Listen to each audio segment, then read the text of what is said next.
അല്ലാഹുവിന്റെ മഹ്ശറയിലേക്ക് കടന്നു വരുമ്പോൾ യാ റസൂലല്ലാഹ് അങ്ങന്റെ കൂടെയുണ്ടാകുമോ നബിയേ? ആയിഷ റളിയല്ലാഹു തആല അൻഹ ചോദിക്കുമ്പോൾ അല്ലാഹുവിന്റെ റസൂലിന്റെ കണ്ണങ്ങോട്ട് നിറയുകയാണ്. ആയിഷ റളിയല്ലാഹു തആല അൻഹയുടെ മടിത്തട്ടിൽ നിന്ന് പ്രവാചകൻ എഴുന്നേൽക്കുകയാണ്. എന്നിട്ട് അല്ലാഹുവിന്റെ റസൂൽ പറയുന്ന ആയിഷ, പരലോകത്തെ കുറിച്ച് നിനക്കറിയില്ലേ ആയിഷ? അല്ലാഹുവിന്റെ റസൂൽ പറയുകയാണ്, യൗമ യഫിറുൽ മർഉ മിൻ അഖീ വ ഉമ്മിഹി വ അബീ വ സാഹിബതിഹി വ ബനീ. ആയിഷ, പടച്ചവന്റെ കോടതിയിലേക്ക് ജനങ്ങൾ മുഴുവനും കടന്നു വരുമ്പോൾ ആ ദിവസത്തിൽ മാതാപിതാക്കള് മക്കളെ കാണുമ്പോൾ ഓടുകയാണ്, മക്കള് മാതാപിതാക്കളെ കാണുമ്പോൾ ഓടുകയാണ്, സഹോദരങ്ങള് പരസ്പരം തിരിച്ചറിയാൻ കഴിയാതെ ഓടുകയാണ്, ഭാര്യ ഭർത്താക്കന്മാർ ഓടി നടക്കുകയാണ്. അല്ലാഹുവിന്റെ ഖുർആൻ പറയുന്ന പ്രവാചകന്മാരും എല്ലാവരും ആദം നബി മുതൽ ഈസാ നബി വരെയുള്ള സർവ്വ പ്രവാചകന്മാരും ഈ ലോകത്ത് കടന്നു വന്നവർ മുഴുവനും പടച്ചവന്റെ കോടതിയിൽ നിന്ന് കരഞ്ഞുകൊണ്ടിരിക്കുകയാണ്. എല്ലാവരും അവരവരുടെ കാര്യം നോക്കി നടക്കുകയാണ്. അല്ലാഹുവിന്റെ റസൂൽ പറയുന്ന ആയിഷ, അന്നത്തെ ദിവസത്തെ കുറിച്ച് നിനക്കറിയുമോ ആയിഷ? അന്നത്തെ ദിവസത്തെ കുറിച്ച് നിനക്കറിയുമോ ആയിഷ? അല്ലാഹുവിന്റെ റസൂല് പറയുകയാണ്, ആ കാലഘട്ടത്തിൽ എങ്ങാണം അന്നത്തെ ദിവസം എങ്ങാണം ഗർഭിണികളായ പെണ്ണുങ്ങളുണ്ടെങ്കിൽ അവർ പ്രസവിക്കുന്നത് പോലും അവരറിയില്ല ആയിഷ. കൊച്ചുകുട്ടികളുടെ മുടികൾ പോലും നരച്ചു പോകുന്ന ദിവസമാണ്. ആ ദിവസത്തിൽ അല്ലാഹുവിന്റെ റസൂൽ പറയുന്ന ആയിഷ, എന്റെ സമുദായം 41 കോലത്തിലാ ഖബറിൽ നിന്ന് എഴുന്നേറ്റ് വരുന്നത്. പട്ടിയുടെ കോലത്തിലുള്ളവരുണ്ട്, പന്നിയുടെ കോലത്തിലുള്ളവരുണ്ട്, കഴുതയുടെ രൂപത്തിൽ വരുന്നവനുണ്ട്, പിൻദ്വാരങ്ങളിൽ കൊടികൊത്തി വെച്ച് വരുന്നവനുണ്ട്, പേപ്പട്ടിയുടെ രൂപത്തിൽ വരുന്നവനുണ്ട്, ഉഹുദ് മലയോളം വലിപ്പമുള്ള കുടവയർ വലിച്ചു കൊണ്ടുവരുന്നവനുണ്ട്. എന്റെ പ്രിയമുള്ളവരെ, ഇതുപോലെ 41 വിഭാഗമായി എന്റെ സമുദായം പടച്ചവന്റെ മുന്നിലേക്ക് കടന്നു വരുമ്പോൾ അല്ലാഹുവിന്റെ റസൂല് പറയുന്ന ആയിഷ, അന്ന് ജനങ്ങളെല്ലാവരും നരകത്തെ കാണുന്ന ദിവസമാണ്. അവരെല്ലാം അന്ന് നരകത്തെ കാണുന്ന ദിവസമാ. അല്ലാഹുവിന്റെ ഖുർആൻ തന്നെ പറഞ്ഞത് ഓർമ്മയില്ലേ ആയിഷ? വൈദാ റഅതഹും മിൻ മകാനിൻ ബഈദ് സമിഉ ലഹാ തഗയ്യുദൻ വസഫീറാ. ആയിഷ, നരകത്തിന്റെ മലക്കായ മാലിക്കുണ്ടല്ലോ, മാലിക്കും സംഘവും നരകത്തെ വലിച്ചു കൊണ്ടുവരികയാണ്. നരകത്തെ ഒരു ഭാഗത്തെ ഇങ്ങനെ വലിച്ചു കൊണ്ടുവരികയാണ് ആയിഷ. എങ്ങനെയാ നരകത്തെ വലിച്ചു കൊണ്ടുവരുന്നതെന്നറിയുമോ? എങ്ങനെയാ നരകത്തെ വലിച്ചു കൊണ്ടുവരുന്നതെന്നറിയുമോ? അല്ലാഹുവിന്റെ റസൂല് പറയുന്നു ആയിഷ, നരകത്തിന്റെ ഒരു ഭാഗത്തെ 70,000 ചങ്ങലകളിലാണ്, 70,000 ചങ്ങലകളിലാണ് നരകത്തിന്റെ ഒരു ഭാഗത്തെ മലക്കുകൾ വലിച്ചു കൊണ്ടുവരുന്നത്. ഓരോ ചങ്ങലയിലും പിടിച്ചിരിക്കുന്ന മലക്കിന്റെ എണ്ണം എത്ര എന്നറിയുമോ? നരകത്തിന് 70,000 ചങ്ങലകളിൽ വലിച്ചു കൊണ്ടുവരുമ്പോൾ ആ 70,000-ൽ ഓരോ ചങ്ങലകളിലും 70,000 മലക്കുകളാണ് പിടിച്ചിരിക്കുന്നത്. അവർ അല്ലാഹുവിന്റെ നരകത്തെ ഇങ്ങനെ വലിച്ചു കൊണ്ടുവരുമ്പോൾ അല്ലാഹുവിന്റെ റസൂല് പറയുന്ന ആയിഷ, എല്ലാവരും ഓടി ഒളിക്കുന്ന ദിവസമാണ് ആയിഷ. അന്ന് കൈ സംസാരിക്കും ആയിഷ, അന്ന് കാല് സംസാരിക്കും ആയിഷ, അന്ന് നിന്റെ ശരീരത്തിന്റെ ഓരോ അവയവങ്ങളും പടച്ചവരോട് നിനക്കെതിരായി സാക്ഷി പറയുന്ന ദിവസമാണ് ആയിഷ. നിന്റെ തലയുടെ തൊട്ട് മുകളിൽ സൂര്യൻ ഉദിച്ചു നിൽക്കുന്ന ദിവസം. എന്റെ പ്രിയമുള്ളവരെ, അല്ലാഹുവിന്റെ റസൂല് പറയുകയാണ്, അന്ന് എന്നുണ്ടല്ലോ 10 മാസം ഗർഭം ധരിച്ച് മരണവേദനയുടെ വേദനയുടെ വേദനയും സഹിച്ച് പ്രസവിച്ച എന്റെ പ്രിയപ്പെട്ട മക്കളുണ്ടല്ലോ, ആ മക്കൾ അല്ലാഹുവോട് പറയുന്ന ദിവസമല്ല, എന്റെ ഉമ്മയൊന്ന് മലർത്തി കിടത്തി തന്നെങ്കിൽ അവരുടെ നെഞ്ചത്ത് കയറി നിന്ന് ഈ ചൂടിൽ നിന്ന് അല്പമെങ്കിലും എനിക്ക് ശമനം കിട്ടാൻ എന്റെ മാതാപിതാക്കളെ മലർത്തി കിടത്തി തരണേ അല്ലാ എന്ന് പടച്ചവരോട് പറയുന്ന ദിവസമാണ്, എന്ന് പടച്ചവരോട് പറയുന്ന ദിവസമാണ്. ആയിഷ, അന്നത്തെ ദിവസം ജനങ്ങൾ മുഴുവനും ഓടി നടക്കുമ്പോൾ അല്ലാഹുവിന്റെ റസൂല് പറയുന്ന, ആയിഷ 3 സ്ഥലങ്ങളുണ്ടല്ലോ, 3 സ്ഥലങ്ങളിലെത്തുമ്പോ ഒരു മനുഷ്യനും സഹായിക്കാൻ കഴിയില്ല ആയിഷ. അവിടെ എത്തുമ്പോ നിന്നെ സഹായിക്കാൻ എന്നെ കൊണ്ട് കഴിയില്ല ആയിഷ. നിറകണ്ണുകളോടെ അല്ലാഹുവിന്റെ പ്രവാചകനോട് ആയിഷ സിദ്ദീഖ റളിയല്ലാഹു തആല അൻഹ ചോദിക്കുകയാണ്, യാ റസൂലല്ലാഹ്, ആ 3 സ്ഥലങ്ങളിൽ ഒന്നാമത്തെ സ്ഥലം ഏതാണ് നബിയേ? അല്ലാഹുവിന്റെ പ്രവാചകൻ പറയുകയാണ്, ആയിഷ,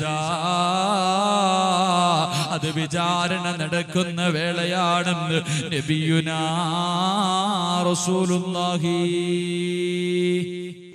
സ്വല്ലല്ലാഹു അലൈഹി വസല്ലമ തങ്ങൾ തന്റെ പ്രിയപത്നി ആയിഷ സിദ്ദീഖ റളിയല്ലാഹു തആല അൻഹയോട് പറഞ്ഞു കൊടുക്കുന്നു, 3 സ്ഥലങ്ങളിൽ ഒരു മനുഷ്യനും പരസ്പരം സഹായിക്കാൻ കഴിയില്ല. ആ സ്ഥലങ്ങളിൽ മാതാപിതാക്കൾ മക്കളെ കാണുമ്പോൾ ഓടും, മക്കള് മാതാപിതാക്കളെ കാണുമ്പോൾ ഓടും. എത്ര സ്നേഹിച്ചവരാണെങ്കിലും അവിടെ പരസ്പരം സഹായിക്കാൻ കഴിയില്ല. എനിക്ക് പോലും നിന്നെ സഹായിക്കാൻ കഴിയില്ല. മഹാനായി റസൂലുള്ളാഹി സ്വല്ലല്ലാഹു അലൈഹി വസല്ലമ തങ്ങളോട് ആയിഷ റളിയല്ലാഹു തആല അൻഹ ചോദിച്ചു, നബിയെ, ഒന്നാമത്തെ സ്ഥലം ഏതാ? അത് വിചാരണ നടക്കുന്ന വേള. എന്റെ പ്രിയമുള്ള സഹോദരങ്ങളെ, ആയിഷ റളിയല്ലാഹു തആല അൻഹ സ്വഹാബത്തിനോട് പറയുന്നു, അല്ലാഹു സുബ്ഹാനഹു വ തആല നാളെ ആരെയെങ്കിലും മൻ ഹൂസിബ യൗമൽ ഖിയാമ, ആരെയെങ്കിലും പടച്ചവൻ നാളെ വിചാരണ ചെയ്യാൻ വേണ്ടി പിടിച്ചു കഴിഞ്ഞാൽ അവൻ നശിച്ചത് തന്നെ, അവന് നരകം നിർബന്ധമാണെന്ന് ശഫീഉനാ റസൂലുള്ളാഹി സ്വല്ലല്ലാഹു അലൈഹി വസല്ലം. നാളെ പടച്ചവൻ ആരെയെങ്കിലും വിചാരണ ചെയ്യാൻ വേണ്ടി പിടിച്ച, എന്റെ മുന്നിലിരിക്കുന്ന നിങ്ങളെ ആരെങ്കിലും നാളെ അള്ളാഹു ഹിസാബ് ചെയ്യാൻ വേണ്ടി വിളിച്ചു കഴിഞ്ഞാൽ, എന്റെ പ്രിയപ്പെട്ടവരെ, നിങ്ങളുടെ കാര്യത്തിൽ തീരുമാനമായി. പിന്നെ നിങ്ങൾക്ക് സ്വർഗത്തിൽ കടക്കാൻ കഴിയില്ല. മഹാനായ റസൂലുള്ളാഹി സ്വല്ലല്ലാഹു അലൈഹി വസല്ലമ തങ്ങളോട് സഹാബത്ത് ചോദിച്ചു, യാ റസൂലല്ലാഹ്, രക്ഷപ്പെടാൻ വല്ല വഴിയുമുണ്ടോ? അല്ലാഹുവിന്റെ പ്രവാചകനോട് സഹാബത്ത് ചോദിക്കുകയാണ്, യാ റസൂലല്ലാഹ്, അന്നത്തെ ദിവസം ജനങ്ങൾക്ക് വല്ല പരിഗണനയുമുണ്ടോ? ആ ദിവസത്തിൽ അല്ലാഹുവിന്റെ റസൂല് പറയുകയാണ്, അതാ അല്ലാഹുവിന്റെ റസൂല് പറയുന്നു, വഅദനാ റബ്ബി അയ്യദ്ഖുലൽ ജന്നത മിൻ ഉമ്മതി 70,000 ലാ ഹിസാബ അലൈഹിം വലാ അദാബാ. അല്ലാഹുവിന്റെ പ്രവാചകൻ പറയുന്നു, സഹാബത്തേ, പടച്ചവൻ എന്നോട് വാഗ്ദാനം ചെയ്തിരിക്കുകയാണ്, പടച്ചവൻ എന്നോട് പറഞ്ഞിരിക്കുകയാ, എന്റെ സമുദായത്തിൽ നിന്ന് 70,000 പേരുണ്ടല്ലോ, അവര് നാളെ ഹിസാബില്ലാതെ സ്വർഗത്തിലേക്ക് കടക്കുമെന്ന് പടച്ചവൻ എന്നോട് പറഞ്ഞെന്ന് പ്രവാചകൻ പറയുമ്പോൾ സഹാബത്ത് ചോദിക്കുന്നു, യാ റസൂലല്ലാഹ്, അങ്ങയുടെ സമുദായത്തിൽ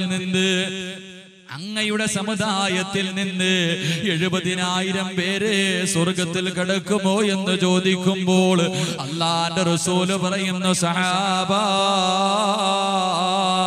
മഅ കുല്ലി അൽഫിൻ 70. അല്ലാഹുവിന്റെ പ്രവാചകൻ പറയുകയാണ്, ആ 70,000 പേരുണ്ടല്ലോ, പടച്ചവൻ 70,000 പേരെ തെരഞ്ഞെടുക്കുകയാണ്. ആ 70,000-ൽ ഓരോ വ്യക്തികളുണ്ടല്ലോ, ആ ഓരോ വ്യക്തികളുടെ കൂടെയും 70,000 പേരാണ്. നാളെ എന്റെ സമുദായത്തിൽ നിന്ന് ലക്ഷക്കണക്കിന് ആൾക്കാരുണ്ടല്ലോ, ഹിസാബില്ലാതെ സ്വർഗത്തിലേക്ക് കടന്നു പോകുമെന്ന് നബിയുനാ റസൂലുള്ളാഹി സ്വല്ലല്ലാഹു അലൈഹി വസല്ലമ തങ്ങൾ പറയുന്നു, എന്റെ സമുദായത്തിൽ നിന്ന് 70,000 പേര് ആ ആദ്യം തെരഞ്ഞെടുക്കുന്ന 70,000 പേരിൽ ഓരോ ആളുടെ കൂടെയും 70,000 പേര്.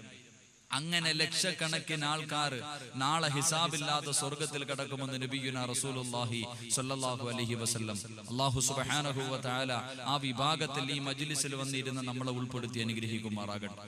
നാളെ ഹിസാബില്ലാതെ സ്വർഗത്തിൽ കടക്കുന്ന ഭാഗ്യവാന്മാരിൽ അല്ലാഹു നമ്മളെ ഉൾപ്പെടുത്തി അനുഗ്രഹിക്കുമാറാകട്ടെ.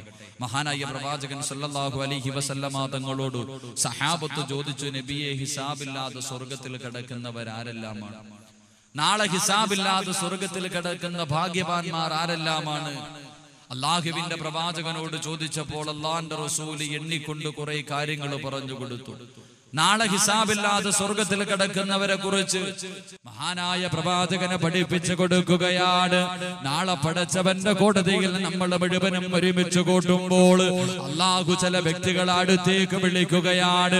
പടച്ചവൻ തന്റെ അർശിന്റെ ഭാഗത്തിരുന്ന് കൊണ്ട് ചില വ്യക്തികളെ അടുത്തേക്ക് വിളിക്കുകയാണ്. ഒന്നാമതായി വിളിക്കുന്ന വിഭാഗം ഏതെന്നറിയുമോ? അല്ലാഹുവിന്റെ റസൂൽ അതാ സഹാബത്തിനോട് പറഞ്ഞു കൊടുക്കുകയാണ്. പരിശുദ്ധമായ ഖുർആനിൽ ഒരു ആയത്തോതി കൊടുക്കുകയാണ്. ഇന്നമാ യുവഫ്ഫസാബിറൂന അജ്റുഹും ബിഗൈരി ഹിസാബ്. ഹിസാബില്ലാതെ സ്വർഗത്തിൽ കിടക്കുന്ന ഒന്നാമത്തെ വിഭാഗം ആരെന്നറിയുമോ? ഹിസാബില്ലാതെ സ്വർഗത്തിൽ കിടക്കുന്ന ഒന്നാമത്തെ വിഭാഗം ആരെന്നറിയുമോ? അല്ലാഹുവിന്റെ റസൂൽ പറയുന്നു. പരിശുദ്ധ ഖുർആനിന്റെ ആയത്തെടുത്തുകൊണ്ട് പ്രവാചകൻ പറയുകയാ, അവരൊരു പരീക്ഷണം എത്തിക്കഴിഞ്ഞാൽ, അവനെന്തെങ്കിലും മാരകമായ രോഗങ്ങൾ പിടിപെട്ടാൽ, അവനതാ ലക്ഷങ്ങളുടെ കടമെത്തിക്കഴിഞ്ഞാൽ, അല്ലാഹുവിന്റെ ഒരു പരീക്ഷണം എത്തുമ്പോ അതിന് ശമിക്കുന്നവൻ നാളെ ഹിസാബില്ലാതെ സ്വർഗത്തിൽ കിടക്കുമെന്ന് നബിയുനാ റസൂലുള്ളാഹി സ്വല്ലല്ലാഹു അലൈഹി വസല്ലമ തങ്ങൾ പറയുകയാണ്. ഹിസാബില്ലാതെ സ്വർഗത്തിൽ കിടക്കുന്ന ഒന്നാമത്തെ വിഭാഗം, അവനൊരു പരീക്ഷണം എത്തുമ്പോൾ അവന് പടച്ചവനെ കുറ്റപ്പെടുത്താത്തവനാണ്. അവന് ലക്ഷങ്ങളുടെ കടമുള്ളപ്പോൾ പടച്ചവനെ കുറ്റപ്പെടുത്താത്തവനാണ്. ക്യാൻസർ രോഗമാണെന്നറിയുമ്പോൾ പടച്ചവനോട് പരാതി പറയാത്തവനാണ്. എന്റെ പ്രിയമുള്ള സഹോദരങ്ങളെ, അല്ലാഹുവിന്റെ പ്രവാചകനെ സല്ലല്ലാഹു അലൈഹി വസല്ലമ തങ്ങളുടെ മുന്നിലേക്ക് അതാ ഹബ്ബാബ് ഇബ്നു അറത്ത് റളിയല്ലാഹു തആല അൻഹു കടന്നു വരികയാണ്. മഹാനായ ഹബ്ബാബ് ഇബ്നു അറത്ത് റളിയല്ലാഹു അൻഹുവും സഹാബത്തും കടന്നു വരികയാണ്. അവിടെ വന്നിട്ട് പറയുന്നു, യാ റസൂലല്ലാഹ്, അല്ലാഹുവിന്റെ പ്രവാചകന്റെ മുന്നിലേക്ക് കടന്നു വരികയാണ്. അല്ലാഹുവിന്റെ പ്രവാചകന്റെ മുന്നിലേക്ക് കടന്നു വരികയാ. എന്നിട്ട് പറയുന്നു, യാ റസൂലല്ലാഹ്, അലാ തസ്തൻസിറു ലനാ അലാ തദ്ഉ ലനാ യാ റസൂലല്ലാഹ്. കണ്ടോ നബിയേ, കണ്ടോ നബിയേ, ശരീരത്തിലൂടെ രക്തങ്ങൾ ഒഴുകുകയാണ്. തന്റെ ശരീരത്തിലെ പച്ചമാംസങ്ങൾ കുത്തിക്കീറിയിരിക്കുകയാണ്. നബിയേ, എന്റെ ശരീരത്തിന്റെ നട്ടെല്ല് നോക്ക് നബിയേ, എന്റെ ശരീരത്തിലേക്ക് നോക്ക് നബിയേ, എന്റെ ശരീരത്തിന്റെ എല്ലുകൾ വെളിയിൽ കാണുകയാണ് നബിയേ. എനിക്ക് പീഡനം സഹിക്കാൻ കഴിയുന്നില്ല നബിയേ, എനിക്ക് വേണ്ടി ഒന്ന് ദുആ ചെയ്യണമെന്ന പ്രവാചകന്റെ മുന്നിലേക്ക്, അല്ലാഹുവിന്റെ റസൂലിന്റെ മുന്നിലേക്ക് ഹബ്ബാബ് ഇബ്നു അറത്ത് റളിയല്ലാഹു തആല അൻഹു കരഞ്ഞുകൊണ്ട് പ്രവാചകരോട് പറയുമ്പോൾ അല്ലാഹുവിന്റെ റസൂൽ പറയുന്നു, ഹബ്ബാബേ, നിന്റെ മുൻഗാമികളുണ്ടല്ലോ, നിന്റെ മുൻഗാമികൾ എങ്ങനെയാ ശമിച്ചതെന്നറിയുമോ? എന്റെ പ്രിയപ്പെട്ടവരെ, അയ്യൂബ് നബി അലൈഹിസ്സലാമിന്റെ ചരിത്രം പറഞ്ഞു കൊടുക്കുകയാണ്. അല്ലാഹുവിന്റെ പ്രവാചകൻ അയ്യൂബ് നബിയുടെ ചരിത്രം പറയുകയാ. ആരാണ് അയ്യൂബ് നബി എന്നറിയുമോ? അല്ലാഹുവിന്റെ പ്രവാചകനാണ്. 81 വർഷക്കാലം പ്രഭുവിനെ പോലെ, രാജാവിനെ പോലെ, കോടീശ്വരനെ പോലെ സർവസമ്പത്തിന്റെ നടുവിൽ കൊട്ടാരത്തിൽ കിടന്നുറങ്ങിയ പ്രവാചകനാണ്. ആ പ്രവാചകന്റെ ജീവിതം കണ്ടിട്ട് ശൈത്താൻ അല്ലാഹുവിന്റെ മുന്നിൽ പോയി പറയുന്നു, റബ്ബേ, ഈ അയ്യൂബിന് അനുഗ്രഹം കൊടുത്തത് കൊണ്ടാണ് ഈ അയ്യൂബിന് അനുഗ്രഹങ്ങൾ കൊടുത്തത് കൊണ്ടാണ്. നബിയെ പടച്ചവരെ അങ്ങേ ആരാധിക്കുന്നത് അനുഗ്രഹം കൊടുത്തത് കൊണ്ടാണ്. എന്തെങ്കിലും പരീക്ഷണം കൊടുത്താൽ അയ്യൂബ് നിങ്ങളെ മറന്നു കഴിയുമല്ലോ, നിനക്ക് നന്ദി രേഖപ്പെടുത്തില്ല റബ്ബേ. ശൈത്താൻ പോയി പടച്ചവരോട് പരാതി പറയുമ്പോൾ 81 വർഷക്കാലം കോടീശ്വരനെ പോലെ സമ്പത്തിന്റെ നടുവിൽ കിടന്ന് വളർന്ന അയ്യൂബ് നബി അലൈഹിസ്സലാമിനെ പടച്ചവനെ പരീക്ഷിക്കുകയാണ്. ലോകത്തൊരു മനുഷ്യനും കൊടുക്കാത്ത പരീക്ഷണമാണ്. അതാ ഒരു സുപ്രഭാതം അങ്ങോട്ട് പൊട്ടിവിടരുമ്പോൾ തന്റെ സമ്പത്ത് മുഴുവനും നശിക്കുകയാണ്, തന്റെ കൊട്ടാരങ്ങൾ തകർന്നു വീഴുകയാണ്, തന്റെ കൃഷിയിടങ്ങൾ മുഴുവനും തകർന്നു പോവുകയാണ്, തന്റെ പ്രിയപ്പെട്ട ഭാര്യയും മക്കളും മരണപ്പെടുകയാണ്. ഇന്നലത്തെ കോടീശ്വരൻ ഒന്നുമില്ലാത്ത പാവപ്പെട്ടവനാണ്. ഒരു നേരത്തെ ആഹാരം കഴിക്കാൻ പോലും വകയില്ലാതെ അയ്യൂബ് നബി അലൈഹിസ്സലാം പാവപ്പെട്ട ദരിദ്രനായി മാറിയിരിക്കുകയാണ്. അവസരത്തിലും അല്ലാഹുവിനെ സ്തുതിക്കുകയാണ്. പടച്ചവൻ രണ്ടാമത്തെ പരീക്ഷണം കൊടുക്കുകയാ. ലോകത്തൊരു മനുഷ്യനും കൊടുക്കാത്ത മാരകമായ രോഗം കൊടുക്കുകയാണ്. തന്റെ ശരീരങ്ങൾ മുഴുവനും പുഴുത്തെളിയുകയാണ്. തന്റെ ശരീരത്ത് പഴുത്തുകൊണ്ട് വ്രണങ്ങൾ പിടിച്ച് പുഴുക്കൾ നടക്കുകയാണ്. തന്റെ ശരീരത്ത് നിന്ന് ദുർഗന്ധമടിച്ച് വീശുകയാണ്. ആ അവസരത്തിൽ അയ്യൂബ് നബി അലൈഹിസ്സലാമിന്റെ നാട്ടുകാരുണ്ടല്ലോ, ഇന്നലെ വരെ കൂടെ നടന്നവരുണ്ടല്ലോ, അയ്യൂബ് നബിയെ സ്വന്തം നാട്ടിൽ നിന്ന് പുറത്താക്കുകയാണ്. അയ്യൂബ് നബിയെ സ്വന്തം നാട്ടിൽ നിന്ന് പുറത്താക്കുകയാ. അയ്യൂബേ, നിന്റെ ശരീരത്തിൽ നിന്ന് ദുർഗന്ധമടിക്കുന്നത് ശ്വസിക്കാൻ കഴിയുന്നില്ല, അതുകൊണ്ട് നാട്ടിൽ നിന്ന് പോകണമെന്ന് നാട്ടിയോടിക്കുകയാണ്. ജനിച്ചു വളർന്ന നാട്ടിൽ നിന്നതാ അയ്യൂബ് നബി അലൈഹിസ്സലാം അതാ ആട്ടിയിറക്കുകയാണ്. മരുഭൂമിയിലൂടെ നടന്നു പോകുമ്പോൾ തന്റെ പ്രിയപ്പെട്ട ഒരേ ഒരു ഭാര്യ മാത്രം അയ്യൂബ് നബിയുടെ കൂടെ പോവുകയാണ്. എന്റെ പ്രിയമുള്ളവരെ, ചരിത്രം പറയുകയാണ്, മാരകമായ രോഗം പിടിച്ചുകൊണ്ട് നടക്കുകയാണ്. ഒരു മരത്തിന്റെ ചുവട്ടിൽ പോയിരിക്കുമ്പോൾ അതാ യാചിച്ച് ജീവിക്കുന്ന മനുഷ്യര് പറഞ്ഞുവത്രേ, അയ്യൂബ് നബിയേ, അങ്ങയുടെ ശരീരത്തിൽ നിന്ന് ദുർഗന്ധമടിക്കുന്നത് കാരണം ഞങ്ങൾക്ക് ഇവിടെ കിടന്നുറങ്ങാൻ കഴിയുന്നില്ല, അതുകൊണ്ട് മാറി പോകണേ എന്ന് പറയുമ്പോൾ എന്റെ പ്രിയമുള്ളവരെ, അയ്യൂബ് നബി അലൈഹിസ്സലാം അല്ലാഹുവിന്റെ പ്രവാചകനുണ്ടല്ലോ, മരുഭൂമിയിലൂടെ നടന്നു പോവുകയാണ്. ഒരു ദിവസം രാവിലെ നോക്കുമ്പോ തന്റെ ശരീരത്തിലൂടെ പുഴുക്കൾ നടക്കുകയാണ്, എല്ലുകൾ വെളിയിൽ കാടുകയാണ്, ശരീരത്തിൽ നിന്ന് മാംസങ്ങൾ തറയിലേക്ക് വീഴുകയാണ്. ഇത് കണ്ടിട്ട് തന്റെ പ്രിയപ്പെട്ട ഭാര്യയ്ക്ക് സഹിക്കാൻ കഴിയുന്നില്ല. പൊട്ടിക്കരഞ്ഞുകൊണ്ട് വന്നിട്ട് പറയുന്നു, നബിയേ, എന്തിനാണ് ഇതൊക്കെ സഹിക്കുന്നത്? എന്തിനാണ് ഇതൊക്കെ സഹിക്കുന്നത്? അങ്ങൊരു പ്രവാചകനല്ലേ, അങ്ങ് ദുആ ചെയ്തു കഴിഞ്ഞാൽ അല്ലാഹു സ്വീകരിക്കില്ലേ നബിയേ? ഒന്ന് കൈ ഉയർത്തിയിട്ട് ദുആ ചെയ്യാൻ പറയുമ്പോൾ മഹാനായ അയ്യൂബ് നബി അലൈഹിസ്സലാം തന്റെ പ്രിയഭക്തിയോട് ചോദിക്കുകയാണ്, പെണ്ണേ, 81 വർഷക്കാലം ഒരു കോടീശ്വരനെ പോലെ രാജാവിനെ പോലെ കൊട്ടാരത്തിന്റെ മടിത്തട്ടില് ഞാൻ കടന്ന് ജീവിച്ചവനല്ലേ മോളെ? ഒരിക്കലെങ്കിലും പടച്ചവരോടല്ലാ ഈ അനുഗ്രഹങ്ങൾ എനിക്ക് എന്തിനാ തന്നതെന്ന് ചോദിക്കാൻ നീ എന്നോട് പറഞ്ഞിട്ടില്ലല്ലോ. എന്റെ പടച്ചവൻ എനിക്കൊരു പരീക്ഷണം തന്നപ്പോൾ അല്ലാഹുവോട് പരാതി പറയാൻ എനിക്ക് കഴിയില്ലെന്ന് പറഞ്ഞിട്ട് നിനക്ക് വേണമെങ്കിൽ നിന്റെ വഴി നോക്കാമെന്ന് തന്റെ പ്രിയപ്പെട്ടവളോട് പറയുകയാണ്. അല്ലാഹുവിന്റെ പ്രവാചകൻ അയ്യൂബ് നബിയെ പടച്ചവനെ പരീക്ഷിച്ചത് എത്ര മാസമെന്നറിയുമോ? എത്ര ദിവസമെന്നറിയുമോ? എത്ര വർഷമാണ് പടച്ചവനെ പരീക്ഷിച്ചതെന്നറിയുമോ? 18 വർഷക്കാലമാണ് അയ്യൂബ് നബിയെ പടച്ചവനെ പരീക്ഷിച്ചത്. മാരക രോഗം പിടിച്ചുകൊണ്ട് ദുർഗന്ധമടിക്കുന്ന രീതിയിൽ തന്റെ ശരീരത്തിലൂടെ പുഴുക്കൾ നടത്തിക്കൊണ്ടിരിക്കുമ്പോഴും അതെല്ലാം ശമിച്ചുകൊണ്ട് നടക്കുകയാണ്. അവസാനം ഒരു ദിവസം രാവിലെ നോക്കുമ്പോൾ ശൈത്താൻ എന്നും വന്ന് നോക്കുകയാണ്. എന്നും രാവിലെ വന്ന് നോക്കും, അതാ അയ്യൂബ് നബി പടച്ചവനോട് ദുആ ചെയ്യുന്നു. ഒരു ദിവസം നോക്കുമ്പോൾ അയ്യൂബ് നബി 2 കൈയും ഉയർത്തിയിട്ട് ദുആ ചെയ്യുകയാണ്.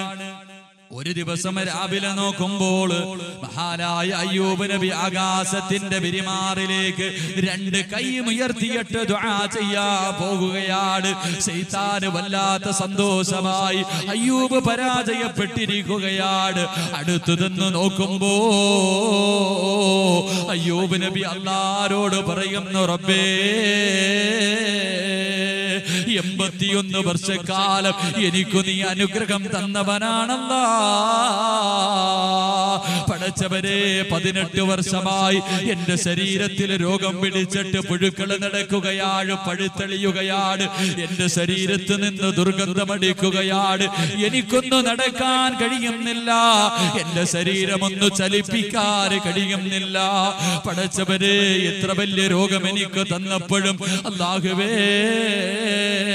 എന്റെ നാവില് മാത്രം നീ രോഗം തന്നില്ല അല്ലാ.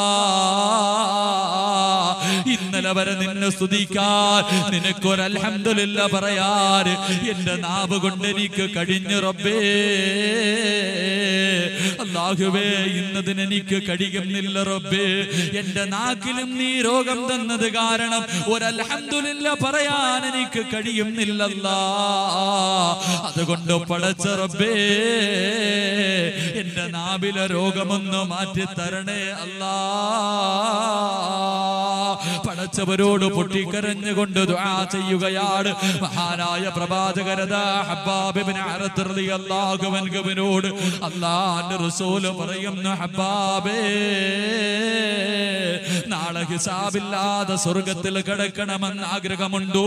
പടച്ചവന്റെ കോടതിയിൽ ജനങ്ങൾ മുഴുവനും തലതാഴ്ത്തിയിട്ട് കരഞ്ഞുകൊണ്ട് എല്ലാവരും കൈയടിയുന്ന ദിവസം പടച്ചവന്റെ മുന്നിൽ നിൽക്കുമ്പോൾ വിശിഷ്ട വ്യക്തികളെ പോലെ പടച്ചവൻ അടുത്തേക്ക് വിളിച്ചിട്ട് പറയുന്നു, മോരേ ഇന്നത്തെ ദിവസം നിന്നോട് എനിക്കൊന്നും ചോദിക്കാറില്ല. ഇവിടെ നിന്ന് വെയിൽ കൊള്ളേണ്ടവനല്ല, ഇവിടെ നിന്ന് പീഡനങ്ങൾ അനുഭവിക്കേണ്ടവനല്ല. അതുകൊണ്ട് സ്വർഗത്തിലേക്ക് കടന്നു പോകാൻ പടച്ചവൻ പറയുന്ന വിഭാഗത്തിൽ പെടണമെന്ന് ആഗ്രഹമുണ്ടോ? അല്ലാഹുവിന്റെ പ്രവാചകനോട് പറയുന്നു. ഹബ്ബാബ് ഇബ്നു അറത്ത് റളിയല്ലാഹു തആല അൻഹു പറയുകയാണ്, യാ റസൂലല്ലാഹ് എനിക്ക് സ്വർഗം മതി നബിയേ. അല്ലാഹുവിന്റെ പ്രവാചകരോട് പറയുമ്പോൾ എന്റെ പ്രിയമുള്ള സഹോദരങ്ങളോട് എനിക്ക് പറയാറുള്ളത്, ഒരു തലവേദന വന്നാൽ, നിനക്കൊരു രോഗം പിടിപെട്ടാൽ, ഒരു ക്യാൻസർ വന്നു കഴിഞ്ഞാൽ, ലക്ഷങ്ങളുടെ കടം വന്നു കഴിഞ്ഞാൽ, കച്ചവടം നഷ്ടത്തിലായി കഴിഞ്ഞാൽ, മക്കളുടെ വിവാഹം മുടങ്ങിക്കഴിഞ്ഞാൽ, ജനങ്ങളോട് പറഞ്ഞുകൊണ്ട് നടക്കുന്നവരെ, പടച്ചവനെ കുറ്റപ്പെടുത്തുന്നവരെ, എന്റെ പ്രിയപ്പെട്ടവരെ, കണ്ണൂർ ജില്ലയിലെ പയ്യന്നൂരിനടുത്ത് എട്ടിക്കുളമെന്ന് പറയുന്ന സ്ഥലത്ത് കഴിഞ്ഞ മാസം വഅദ് പറയാൻ പോവുകയാണ്.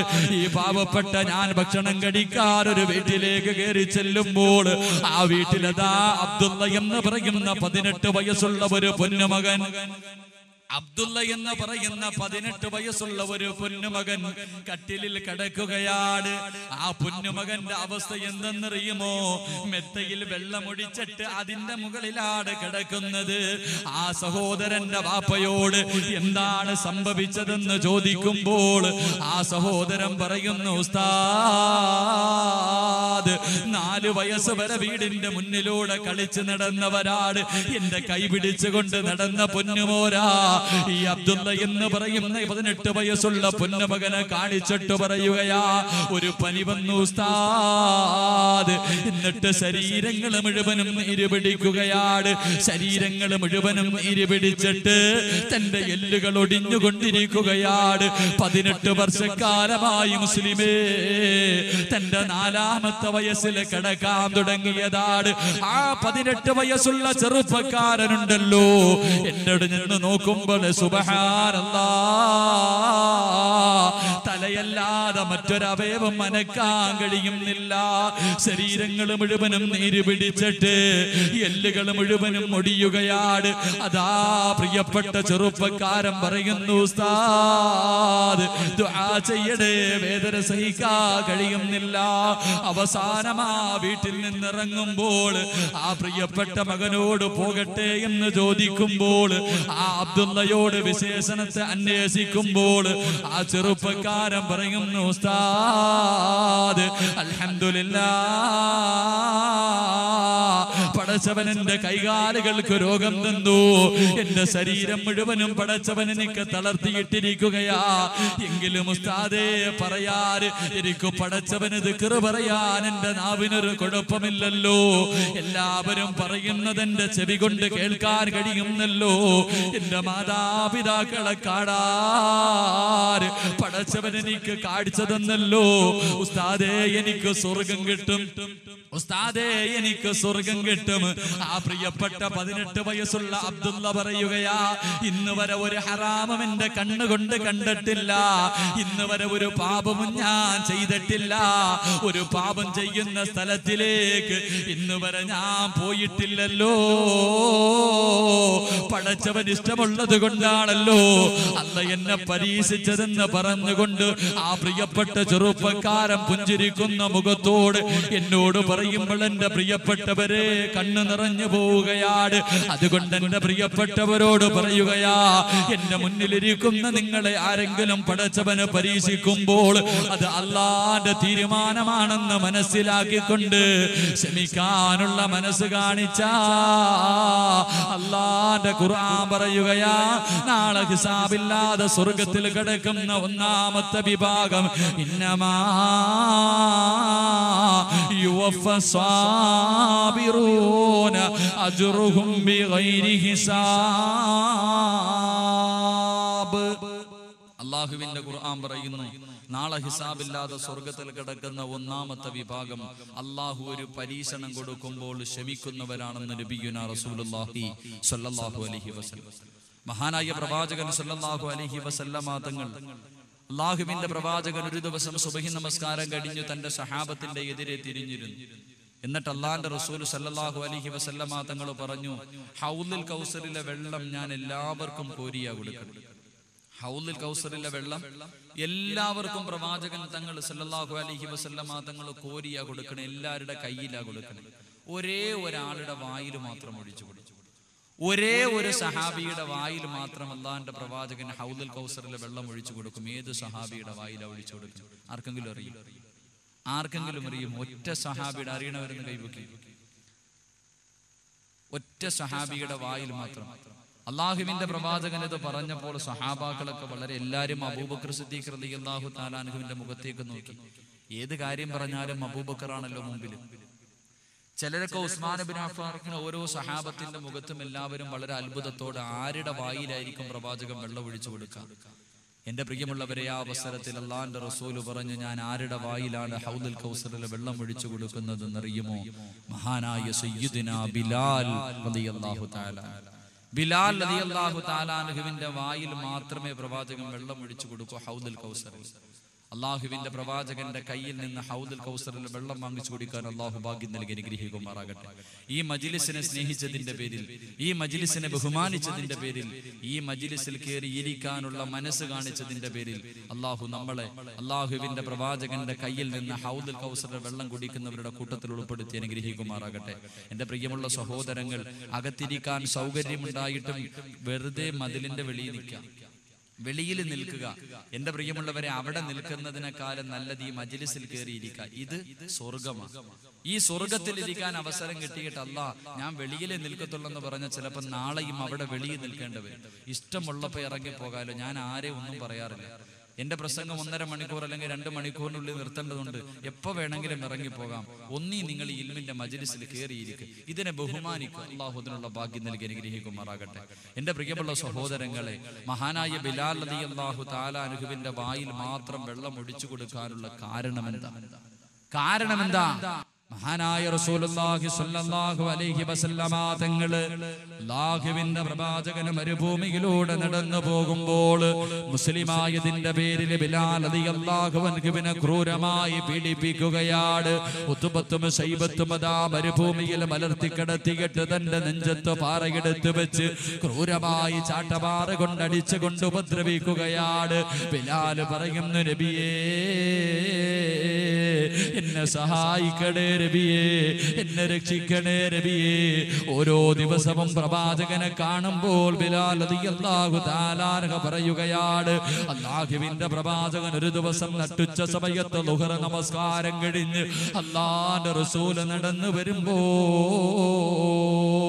മഹാനായ ബിലാൽ റളിയല്ലാഹു തആല അൻഹു ഉണ്ടല്ലോ, ആ വെയിലത്ത് കിടന്ന് മരുഭൂമിയിൽ കിടന്നിട്ട് തന്റെ യജമാനനോട് വെള്ളത്തിന് കിടന്ന് യാചിക്കുകയാണ്. എനിക്കൽപ്പം വെള്ളം തരണേ എന്ന് പറഞ്ഞ് യാചിക്കുമ്പോൾ അല്ലാഹുവിന്റെ റസൂൽ നോക്കുമ്പോഴതാ ഉതുബത്ത് കടന്നു പോവുകയാണ്. ഉതുബത്ത് കടന്നു പോവുകയാണ്. തന്റെ യജമാനൻ കടന്നു പോയിട്ട് ഒട്ടകത്തിന്റെ മൂത്രമെടുക്കുകയാണ്.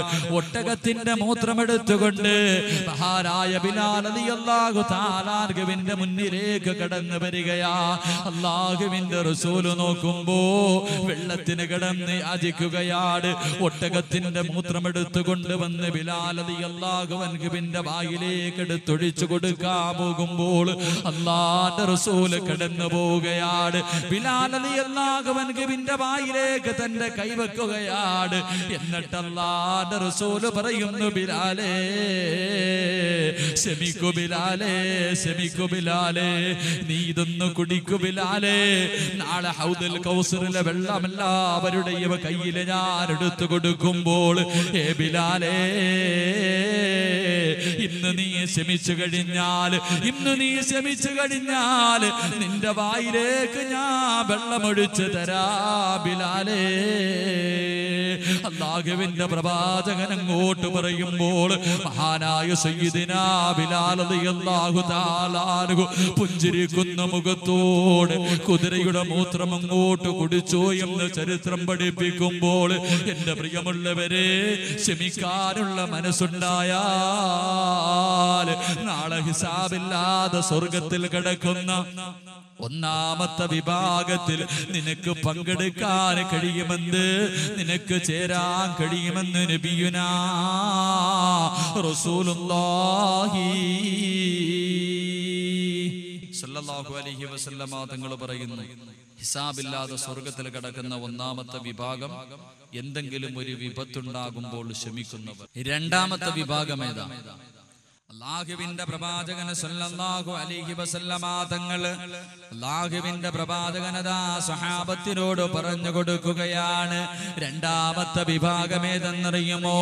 അല്ലാഹുവിന്റെ ഭാഗത്ത് നിന്ന് വിളിക്കുന്ന രണ്ടാമത്തെ വിഭാഗം ഏതാണ്? അല്ലാഹുവിന്റെ പ്രവാചകൻ പറയുന്നു, സഹാബാ തതജാഫാ ജുനൂബുഹും അനിൽ മളാജി.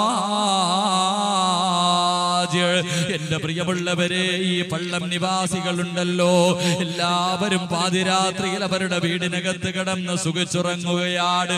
എല്ലാം മറന്നുകൊണ്ട് എല്ലാവരും പാതിരാത്രിയുടെ നിശബ്ദതയിൽ സുഖമായി കിടന്നുറങ്ങുമ്പോൾ പാതിരാത്രിയിൽ എഴുന്നേറ്റ് 2 റക്അത്ത് തഹജ്ജുദ് നിസ്കരിക്കുന്നവരുണ്ടല്ലോ, അവൻ നാളെ ഹിസാബില്ലാതെ സ്വർഗത്തിൽ കിടക്കുമെന്ന് നബിയുനാ റസൂലുള്ളാഹി സല്ലല്ലാഹു അലൈഹി വസല്ലമ തങ്ങൾ പറയുന്നു, തഹജ്ജുദ് നിസ്കരിക്കുന്നവർ. എന്റെ പ്രിയമുള്ളവരെ, എന്റെ മുന്നിലിരിക്കുന്ന എത്ര പേർക്ക് തഹജ്ജുദ് നിസ്കാരമുള്ളത് നിത്യമായി നമുക്കുണ്ടാവും? റമളാൻ മാസമൊക്കെ എത്തുമ്പോൾ എല്ലാവരും തഹജ്ജുദ് നിസ്കരിക്കും. അത് കഴിയുമ്പോൾ കഴിഞ്ഞു. എന്റെ പ്രിയമുള്ളവരെ, മഹാനായ റസൂലുള്ളാഹി സല്ലല്ലാഹു അലൈഹി വസല്ലമ തങ്ങളോട് പടച്ചവൻ ഒരു അവസരത്തിൽ പറഞ്ഞു അത്രേ, നബിയെ, എനിക്ക് ഭൂമിയിൽ ദുനിയാവിൽ കുറെ ആൾക്കാരുണ്ട്, ചില അടിമകളുണ്ട്, ചില അടിമകൾ എനിക്ക് ദുനിയാവിലുണ്ട്. അവര് എന്നെ ഇഷ്ടപ്പെടുന്നു, അവരെന്നെ ഇഷ്ടപ്പെടുന്നതിനേക്കാൾ ഞാൻ അവരെ ഇഷ്ടപ്പെടുന്നു.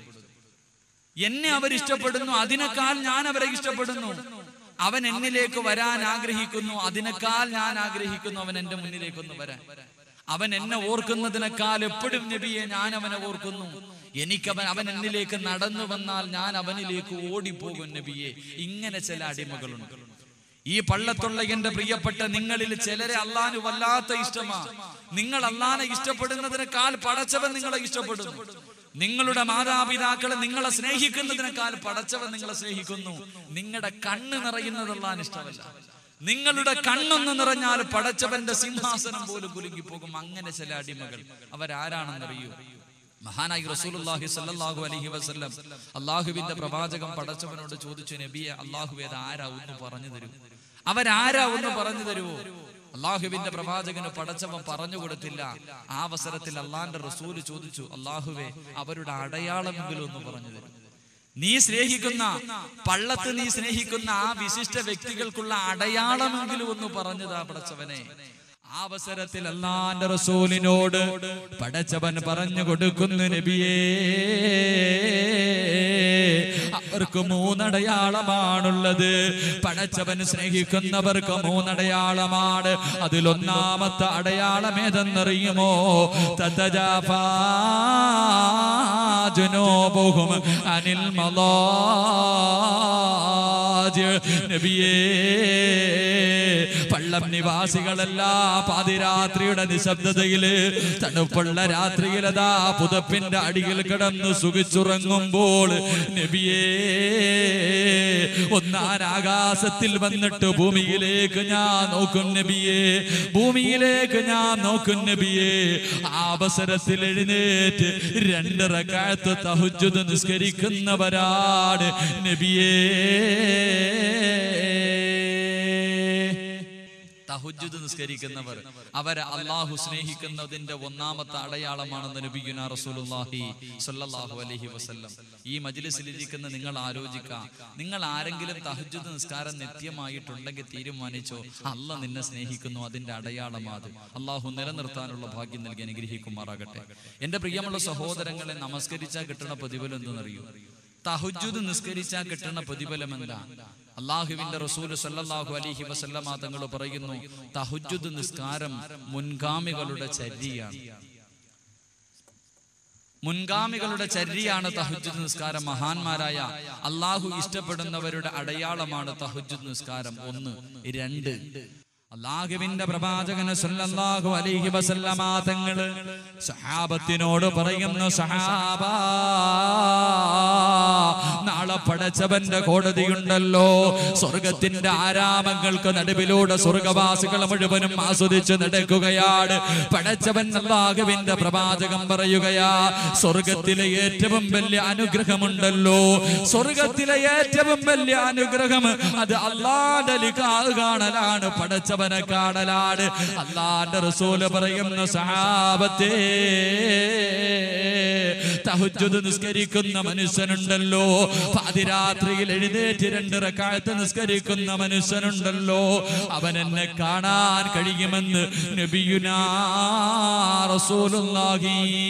അല്ലാഹുവിന്റെ പ്രവാചകൻ പറയുകയാണ്, തഹജ്ജുദ് നിസ്കരിക്കുന്ന മനുഷ്യനുണ്ടല്ലോ, നാളെ പടച്ചവന്റെ സ്വർഗത്തിൽ കടന്നു ചെല്ലുമ്പോൾ ഫയറുഫൗൽ ഹിജാബ്, അല്ലാഹ് തന്റെ മറയെടുത്ത് അങ്ങോട്ട് മാറ്റുകയാ. ഫയൻദുറൂന ഇലാ വജ്ഹില്ലാഹ്, എല്ലാവരും അല്ലാഹുവിനെ കാണുകയാണ്, എല്ലാവരും പടച്ചവന്റെ ലിഖാഹ് കാണുകയാണ്. അവസരത്തിൽ അല്ലാഹ് നമ്മുടെ മുന്നിലേക്ക് കടന്നു വന്നിട്ട്, പടച്ചവൻ നമ്മുടെ മുന്നിലേക്ക് കടന്നു വന്ന്, അസ്സലാമു അലൈക്കും യാ അഹ്ലൽ ജന്നാ. അല്ലാഹ് നാളെ സ്വർഗത്തിൽ വെച്ച് സലാം പറയുമ്പോൾ അല്ലാഹുവിന്റെ റസൂല് പറയുന്ന, സഹാബത്തേ, പാതിരാത്രിയിൽ എഴുന്നേറ്റ് പടച്ചവനെ ഓർക്കുന്നവനുണ്ടല്ലോ, അവൻ നാളെ അവന് കിട്ടുന്ന 2ാമത്തെ പ്രതിഫലം, നാളെ സ്വർഗത്തിൽ വെച്ച് അല്ലാഹ് സലാം പറയുമ്പോ അല്ലാഹുവിനെ കണ്ടു മടക്കാൻ അവന് ഭാഗ്യമുണ്ടെന്ന് നബിയുനാ റസൂലുള്ളാഹി സല്ലല്ലാഹു അലൈഹി വസല്ലമ തങ്ങൾ പറയുന്നു, നാളെ സ്വർഗത്തിൽ വെച്ച് അല്ലാഹ് സലാം പറയും, അല്ലാഹ് സലാം പറയും, അല്ലാഹ് സലാം പറയും, അല്ലാഹ് സലാം പറയും, അല്ലാഹ് സലാം പറയും, അല്ലാഹ് സലാം പറയും, അല്ലാഹ് സലാം പറയും, അല്ലാഹ് സലാം പറയും, അല്ലാഹ് സലാം പറയും, അല്ലാഹ് സലാം പറയും, അല്ലാഹ് സലാം പറയും. സ്വർഗത്തിലെ ഏറ്റവും വലിയ അനുഗ്രഹം അല്ലാഹുവിനെ കാണല. എല്ലാവരും സ്വർഗത്തിൽ ഒരുമിച്ച് നിൽക്കുമ്പോൾ ഫയറുഫഉൽ ഹിജാബ് തന്റെ മറയെടുത്ത് അങ്ങോട്ട് മാറ്റും. ഫയൻദുറൂന ഇലാ വജ്ഹില്ല, എല്ലാവരും അല്ലാഹനെ കാണും. ആ അവസരത്തിൽ അല്ലാഹ് പറയും അസ്സലാമു അലൈക്കും യാ അഹ്ലൽ ജന്ന. സലാം പറയുമ്പോൾ അല്ലാഹനെ കണ്ടുകൊണ്ട് മടക്കണമെന്ന് ആർക്കെങ്കിലും ആഗ്രഹമുണ്ടെങ്കിൽ നീ തഹജ്ജുദ് നിത്യമായി നിസ്കരിച്ചാൽ മതി എന്ന് നബിയുനാ റസൂലുള്ളാഹി സ്വല്ലല്ലാഹു അലൈഹി വസല്ലം. മൂന്നാമത് തഹജ്ജുദ് നിസ്കരിച്ചാൽ കിട്ടുന്ന പ്രതിഫലം, മൂന്നാമത് തഹജ്ജുദ് നിസ്കരിച്ചാൽ കിട്ടുന്ന പ്രതിഫലം എന്താ? മഹാനായ റസൂലുള്ളാഹി സ്വല്ലല്ലാഹു അലൈഹി വസല്ലമ തങ്ങൾ പറയുന്നു, നിന്റെ ഹൃദയത്തിൽ ചെയ്തു പോയ പാപത്തിന്റെ കറകൾ മാറും. പാപത്തിന്റെ കറകൾ മാറും. എത്ര വലിയ കൊടുംപാപം ചെയ്തവനാണെങ്കിലും, എത്ര വലിയ അപരാധം ചെയ്തവനാണെങ്കിലും, എന്റെ പ്രിയമുള്ളവരെ, നിങ്ങളുടെ ജീവിതത്തിൽ വന്നുപോയ സർവ്വ പാപവും അല്ലാഹു പുറത്തു തരും. നിങ്ങളുടെ പാപത്തിന്റെ കറ മാറുമെന്ന് നബിയുനാ റസൂലുള്ളാഹി സ്വല്ലല്ലാഹു അലൈഹി വസല്ലം. ഹൃദയം കറുത്തുപോയത് കൊണ്ടാണ്, പാപങ്ങൾ അധികരിച്ചത് കൊണ്ടാണ് ഗൾഫിൽ നിന്ന് മടങ്ങി വന്ന ഭർത്താവിന് ഉറക്കഗുളിക കലക്കി കൊടുത്തിട്ട് അയൽവാസിയുടെ വീട്ടിലേക്ക് പാതിരാത്രിയിൽ എന്റെ പ്രിയപ്പെട്ട മുസ്ലിം പെണ്ണിറങ്ങിപ്പോയത്. അതുകൊണ്ടാണ് കാമുകന്മാരുടെ കൂടെ ഒളിച്ചോടുന്നത്. 10 മാസം ഗർഭം ധരിച്ച് മരണവേദനയുടെ വേദനയും സഹിച്ച് പ്രസവിച്ച തന്റെ പൊന്നു മകളെ കഴുത്ത് ഞെരിച്ചു കൊല്ലാൻ എന്റെ മുസ്ലിം പെങ്ങന്മാര് തയ്യാറാകുന്ന അതുകൊണ്ടാ. പാവങ്ങൾ അധികരിച്ചു പോയത് കൊണ്ടാ, ഹൃദയം കറുത്തുപോയത് കൊണ്ടാ, മൃഗത്തിനേക്കാൾ അധപ്പതിച്ച ജീവിതം നയിക്കുന്നത് കൊണ്ടാ. എന്റെ പ്രിയമുള്ളവരെ, എത്ര വലിയ പാപം ചെയ്തവനും അല്ലാഹു പുറത്തു തരും. അല്ലാഹു എത്ര വലിയ കൊടും പാപം ചെയ്തവനും അല്ലാഹു പുറത്തു തരും. എന്റെ പ്രിയമുള്ളവരെ, ലോകത്ത് ഏറ്റവും കൂടുതൽ പാപം ചെയ്ത വ്യക്തി ആരെന്നറിയും? ലോകത്തൊരു മനുഷ്യനും ചെയ്യാത്ത ഏറ്റവും വലിയ പാപം ചെയ്ത മനുഷ്യന് പോലും അല്ലാഹു പുറത്തു കൊടുത്തു. അത്ര വലിയ പാപമൊന്നും നമ്മൾ ആരും ചെയ്തിട്ടില്ലല്ലോ. എന്റെ മുന്നിൽ നിൽക്കുന്ന നിങ്ങളാരും അത്രയും വലിയ കൊടുംപാപമൊന്നും സ്വപ്നത്തിൽ പോലും കേൾക്കാത്ത പാപം ചെയ്ത മനുഷ്യന് പോലും അല്ലാഹു പുറത്തു കൊടുത്തു. മഹാനായ റസൂലുള്ളാഹി സ്വല്ലല്ലാഹു അലൈഹി വസല്ലമ തങ്ങൾ അല്ലാഹുവിന്റെ പ്രവാചകൻ വീട്ടിൽ കിടക്കുമ്പോൾ മഹാനായ ഉമർ ഇബ്നുൽ ഖത്താബ് റളിയല്ലാഹു തആല അൻഹു കരഞ്ഞുകൊണ്ട് ഓടി വരികയാണ്. അല്ലാഹുവിന്റെ റസൂലിന്റെ വീടിനകത്തേക്ക് ഓടി വന്നു. മഹാനായ പ്രവാചകൻ സല്ലല്ലാഹു അലൈഹി വസല്ലമ തങ്ങൾ ഉമർ ഇബ്നുൽ ഖത്താബ് റളിയല്ലാഹു തആല അൻഹുവിനോട് ചോദിച്ചു, എന്തേ കരയണേ, എന്തേ നീ കരയണേ? അല്ലാഹുവിന്റെ റസൂലിനോട് മഹാനായ ഇബ്നുൽ ഖത്താബ് റളിയല്ലാഹു തആല അൻഹു പറഞ്ഞു, പത്ര നബിയെ, കഅബയുടെ കില്ല പിടിച്ചിട്ട് ഒരു ചെറുപ്പക്കാരൻ നിന്ന് കരയുന്ന നബിയെ, കഅബയുടെ കില്ല പിടിച്ചിട്ട് ഒരു ചെറുപ്പക്കാരൻ നിന്ന് കരഞ്ഞുകൊണ്ട് ദുആ ചെയ്യുന്നു. ആരെല്ലാം വന്ന് പിടിച്ചു മാറ്റിയിട്ടും ആ മനുഷ്യൻ മാറുന്നില്ല. ആ പാവപ്പെട്ടവന്റെ ദുആ കണ്ടപ്പോൾ എനിക്ക് കരച്ചിൽ വന്നു എന്ന് മഹാനായ ഉമർ ഇബ്നുൽ ഖത്താബ് റളിയല്ലാഹു തആല അൻഹു പ്രവാചകനോട് പറയുമ്പോൾ അല്ലാഹുവിന്റെ റസൂലദാ ഉമറിനോട് പറഞ്ഞു, ഉമറേ, ആ ചെറുപ്പക്കാരനെ വിളിച്ചു കൊണ്ടുവാ ഉമറേ. ആ ചെറുപ്പക്കാരനെ വിളിച്ചു കൊണ്ടുവരാറ് അല്ലാഹുവിന്റെ പ്രവാചകന്റെ മുന്നിലേക്ക് കഅബയുടെ കില്ല പിടിച്ചിട്ട് പൊട്ടിക്കരയുന്ന ചെറുപ്പക്കാരനെ വിളിച്ചു കൊണ്ടുവരികയാണ്. ആ അവസരത്തിൽ അല്ലാഹുവിന്റെ റസൂലുണ്ടല്ലോ, ആ മനുഷ്യനോട് ചോദിക്കുന്നു, എന്ത് പാപമാ നീ ചെയ്തത്? എന്തിനാ കഅബയുടെ കില്ല പിടിച്ചിട്ട് കരയുന്നതെന്ന് ചോദിക്കുമ്പോൾ അല്ലാഹുവിന്റെ പ്രവാചകനോട് പറയുന്നു, യാ റസൂലല്ലാഹ്, എന്റെ ജീവിതത്തിൽ ഒരു പാപം ഞാൻ ചെയ്തു നബിയെ, ആ തൗബയ്ക്ക് വേണ്ടിയാണ് നിന്ന് കരയുന്നതെന്ന് പറയുമ്പോൾ അല്ലാഹുവിന്റെ പ്രവാചകൻ ചോദിക്കുകയാ, എന്ത് പാപമാ ചെയ്തത്? ആ മനുഷ്യൻ പറയുന്നു, നബിയേ, ഇന്ന് വരെ ഒരു മനുഷ്യരോടും ഞാൻ പറഞ്ഞിട്ടില്ല, പടച്ചവന്റെ മുന്നിലല്ലാതെ ഒരു മനുഷ്യരോടും ഇന്ന് വരെ ആ പാപത്തെ കുറിച്ച് ഞാൻ പറഞ്ഞിട്ടില്ല. പക്ഷേ പ്രവാചകരാ ചോദിക്കുന്നത്. അതുകൊണ്ട് അല്ലാഹുവിന്റെ റസൂലിനോട് പറയുകയാണ്, യാ റസൂലല്ലാഹ്, എന്റെ ജോലി എന്തായിരുന്നെന്നറിയുമോ നബിയേ? അതാ, ആരെങ്കിലും മരണപ്പെട്ട് കഴിഞ്ഞാൽ, എന്റെ നാട്ടിൽ ആരെങ്കിലും മരണപ്പെട്ട് കഴിഞ്ഞാൽ അവരുടെ മയ്യത്ത് കബറടക്കാൻ പള്ളിക്കാട്ടിലേക്ക് ഞാനും പോകും നബിയേ, കബറ് കുടിക്കാൻ ഞാനും കൂടും നബിയേ, കബറടക്കാൻ ഞാനും കൂടും നബിയേ. കബറടക്കിയിട്ട് എല്ലാവരും മടങ്ങി പോകുമ്പോൾ ആ കബറടക്കിയ സ്ഥലം ഞാൻ നോക്കി വെക്കും നബിയേ. പാതിരാത്രി കടന്നു വരുമ്പോൾ, പാതിരാത്രി എത്തിക്കഴിയുമ്പോ, എല്ലാവരും കടന്നുറങ്ങി കഴിയുമ്പോ, യാ റസൂലല്ലാഹ്, ഈ എഴുന്നേറ്റ് പള്ളിക്കാട്ടിലേക്ക് പോകും നബിയേ. ആ പള്ളിക്കാട്ടിലേക്ക് കടന്നു പോയിട്ട് ആ കബർ ഞാനങ്ങ് മാന്തും നബിയേ. എന്നിട്ട് ആ മയ്യത്തിന്റെ ശരീരത്തിൽ പൊതിഞ്ഞിരിക്കുന്ന 3 കഷ്ണം കഫൻ തുണിയുണ്ടല്ലോ, അതാ ശരീരത്തിൽ നിന്ന് ഞാൻ അടിച്ചെടുക്കും നബിയെ. മോട്ടിച്ചു കൊണ്ടുപോയി പട്ടണത്തിൽ കൊണ്ടുപോയി വിറ്റിട്ട് അതുകൊണ്ട് ജീവിക്കുകയാണ് നബിയേ. എന്നിട്ടാ പരിസം പറയുകയാണ്, യാ റസൂലല്ലാഹ്, ഒരു ദിവസമുണ്ടല്ലോ 7 വർഷങ്ങൾക്ക് മുമ്പ് എന്റെ നാട്ടിലൊരു സുന്ദരിയായ പെണ്ണ്, ഏത് ചെറുപ്പക്കാരനും ആഗ്രഹിക്കുന്ന ഈ യുവത്വത്തിന്റെ നടുവിലൂടെ നടന്നു പോകുന്ന ചെറുപ്പക്കാരിയായ തൊലിവെളുപ്പുള്ള ഒരു സുന്ദരിയായ സാലിഹത്തായ പെണ്ണ് മരിച്ചു നബിയേ. ആ പെണ്ണിന്റെ മയ്യത്ത് കൊണ്ടുപോയി കബറടക്കി നബിയെ. കബർ നോക്കി വെച്ച് നബിയെ. പാതിരാത്രിയിൽ എല്ലാവരും അവരുടെ കൂരയ്ക്കകത്ത് കടന്നിറങ്ങുമ്പോൾ ആരും അറിയാതെ ആ കബറിന്റെ പുറത്തേക്ക് ഞാൻ നടന്നു നബിയെ. ആ കബറിന്റെ മുന്നിലേക്ക് നടന്നു പോവുകയാണ്. അതാ കബറങ്ങോട്ട് മണ്ണുകൾ വെട്ടി മാറ്റുകയാണ്. ആ കബറിനകത്ത് പലകകൾ മറക്കി മാറ്റുകയാണ്. എന്നിട്ട് യാ റസൂലല്ലാഹ്, ആ കബറിനകത്തേക്ക് ഞാൻ ഇറങ്ങി നബിയേ. ആ പെണ്ണിന്റെ കബറിനകത്തേക്ക് ഇറങ്ങിയിട്ട്, ആ യുവതിയുടെ കബറിനകത്തേക്ക് ഇറങ്ങിയിട്ട് ആ പെണ്ണിന്റെ ശരീരത്തിൽ കഫം പൊതിഞ്ഞിരിക്കുന്ന തുണി ഞാൻ എടുത്തു മാറ്റി നബിയേ. അല്ലാഹുവിന്റെ പ്രവാചകരോട് പറയുകയാണ്, യാ റസൂലല്ലാഹ്, ആ പെണ്ണിന്റെ ശരീരത്തിൽ നിന്ന് കഫൻ തുണി അഴിച്ചു മാറ്റി കബറിൽ നിന്ന് മുകളിലേക്ക് കേറുമ്പോ ആ പെണ്ണിന്റെ ശരീരത്തിലേക്ക് ഞാനൊന്ന് തിരിഞ്ഞു നോക്കി നബിയേ. സുന്ദരിയായ ചെറുപ്പക്കാരിയായ വെളുത്ത ശരീരമുള്ള പെണ്ണിന്റെ ശരീരം കണ്ടപ്പോൾ എനിക്ക് വികാരം തോന്നി നബിയേ. ആ പെണ്ണിനെ കബറിനകത്തിട്ട്, ആ മരിച്ച പെണ്ണിന്റെ മയ്യത്തിനെ കബറുമാന്തിയിട്ട് കബറിനകത്തിട്ട് ഞാൻ വ്യഭിചരിച്ചു നബിയേ. അല്ലാഹുവിന്റെ പ്രവാചകന്റെ മുന്നിലേക്ക് പൊട്ടിക്കരഞ്ഞുകൊണ്ട് ആ ചെറുപ്പക്കാരൻ ഈ പാപം അങ്ങോട്ട് പറയുമ്പോ അല്ലാഹുവിന്റെ റസൂലിന്റെ കണ്ണ് നിറയുകയാണ്.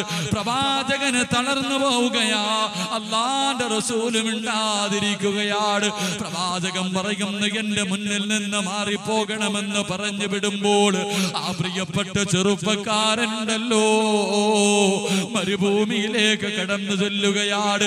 പ്രവാചകന്റെ വീടിനകത്ത് നിന്ന് വെളിയിലേക്ക് ഇറങ്ങുകയാ. എന്നിട്ട് മുറ്റുകുത്തി മരുഭൂമിയിൽ ഇരുന്നിട്ട് തന്റെ തലയുടെ മുകളിലേക്ക് മണല് വാരി എറിഞ്ഞിട്ട് പടച്ചവരോട് പറയുകയാണ്, അല്ലാഹുവേ, ഈ ഒരു പാപം ചെയ്ത് നിന്നോടല്ലാതെ മറ്റാരോട് ഞാൻ പറഞ്ഞിട്ടില്ല അല്ലാ. ഈ 7 വർഷമായി കഅബയുടെ കില്ല പിടിച്ചിട്ട് പൊട്ടിക്കരഞ്ഞു ദുആ ചെയ്യുകയാണ്. ഇന്ന് നിന്റെ പ്രവാചകം ചോദിച്ചപ്പോൾ, നിന്റെ പ്രവാചകരോട് പറഞ്ഞപ്പോ അവിടെ എന്നെ ആട്ടി ഓടിക്കുന്നു റബ്ബേ. പൊട്ടിക്കരഞ്ഞുകൊണ്ട് പടച്ചവന്റെ മുന്നിലേക്ക് കൈകൾ നീട്ടിയിട്ട് ആ പ്രിയപ്പെട്ട ചെറുപ്പക്കാരൻ ദുആ ചെയ്യുമ്പോ അല്ലാഹുവിന്റെ പ്രവാചകന്റെ മുന്നിലേക്ക് ജിബ്രീൽ കടന്നു വന്നിട്ട് പറയുകയാണ്, യാ റസൂലല്ലാഹ്, ഖുൽ യാ ഇബാദിയല്ലദീന അസ്റഫൂ അലാ അൻഫുസിഹിം ലാ തഖ്നതൂ മിർ റഹ്മത്തില്ലാഹ്. നബിയേ, എന്റെ ദാസന്മാരോട് പറ നബിയേ, അവരെത്ര വലിയ അക്രമം ചെയ്താലും, അവരെത്ര വലിയ കൊടുംപാപം ചെയ്താലും അവരോടൊന്ന് ചോദിക്കാറ് പറ നബിയേ. അവര് തൗബ ചെയ്താൽ ഞാൻ സ്വീകരിക്കും നബിയേ. റസൂലുള്ളാഹി സ്വല്ലല്ലാഹു അലൈഹി വസല്ലമ തങ്ങൾ പറയുന്നു, തഹജ്ജുദ് നിസ്കരിക്കുന്ന മനുഷ്യന്റെ ഹൃദയത്തിലെ പാപത്തിന്റെ കറകൾ മാറും. 4 4 തഹജ്ജുദ് നിസ്കരിക്കുന്ന ഒരു മനുഷ്യന് കിട്ടുന്ന 4ാമത്തെ പ്രതിഫലം, എൻ്റെ പ്രിയമുള്ള സഹോദരങ്ങളെ, അവൻ പാപത്തിലേക്ക് കടന്നു പോകുമ്പോൾ, പാപം ചെയ്യാൻ അവൻ കടന്നു പോകുമ്പോൾ, പാപത്തിന്റെ സാഹചര്യങ്ങളിലേക്ക് അവൻ പെട്ടുപോകുമ്പോൾ, ശൈത്താന്റെ ചതിയിൽ അകപ്പെട്ടു പോകുമ്പോൾ അവനെ ആ പാപത്തിൽ നിന്ന് അവന്റെ നമസ്കാരം തടയുമെന്ന് നബിയുനാ റസൂലുള്ളാഹി സ്വല്ലല്ലാഹു അലൈഹി വസല്ലം. തഹജ്ജുദ് നിസ്കരിച്ച എൻ്റെ പ്രിയപ്പെട്ട ചെറുപ്പക്കാർ, എത്ര വലിയ സുന്ദരിയായ പെണ്ണാണെങ്കിലും ആരും അറിയാതെ വീടിനകത്ത് കതകടച്ചിട്ട് മടിയറയ്ക്കകത്ത് തന്റെ ശരീരത്തിലുള്ള സർവ്വ തുണികളും അടിച്ചിട്ടിട്ട് ആരും അറിയില്ലടാ എൻ്റെ മോഹമൊന്ന് സാധിച്ചതാടാ എന്ന് പറയുമ്പോൾ, ഇന്നി അഖാഫുല്ലാ, പിടി പെണ്ണെ എനിക്ക് പടച്ചവനെ പേടിയാണെന്ന് പറഞ്ഞ് ഇറങ്ങിപ്പോകാൻ കഴിയുമെന്ന് നബിയുനാ റസൂലുള്ളാഹി സ്വല്ലല്ലാഹു അലൈഹി വസല്ലം. അതുകൊണ്ട് തഹജ്ജുദ് നിസ്കരിക്കുന്ന മനുഷ്യൻ നാളെ ഹിസാബില്ലാതെ സ്വർഗ്ഗത്തിൽ കിടക്കുമെന്ന് നബിയുനാ റസൂലുള്ളാഹി സ്വല്ലല്ലാഹു അലൈഹി വസല്ലം. അല്ലാഹു സുബ്ഹാനഹു വ തആല നിത്യമായി മരിക്കുവോളം തഹജ്ജുദ് നിസ്കരിക്കാനുള്ള ഭാഗ്യം നൽകി അനുഗ്രഹിക്കുമാറാകട്ടെ. ഹിസാബില്ലാതെ സ്വർഗ്ഗത്തിൽ കിടക്കുന്ന 3ാമത്തെ ഭാഗ്യവാന്മാർ,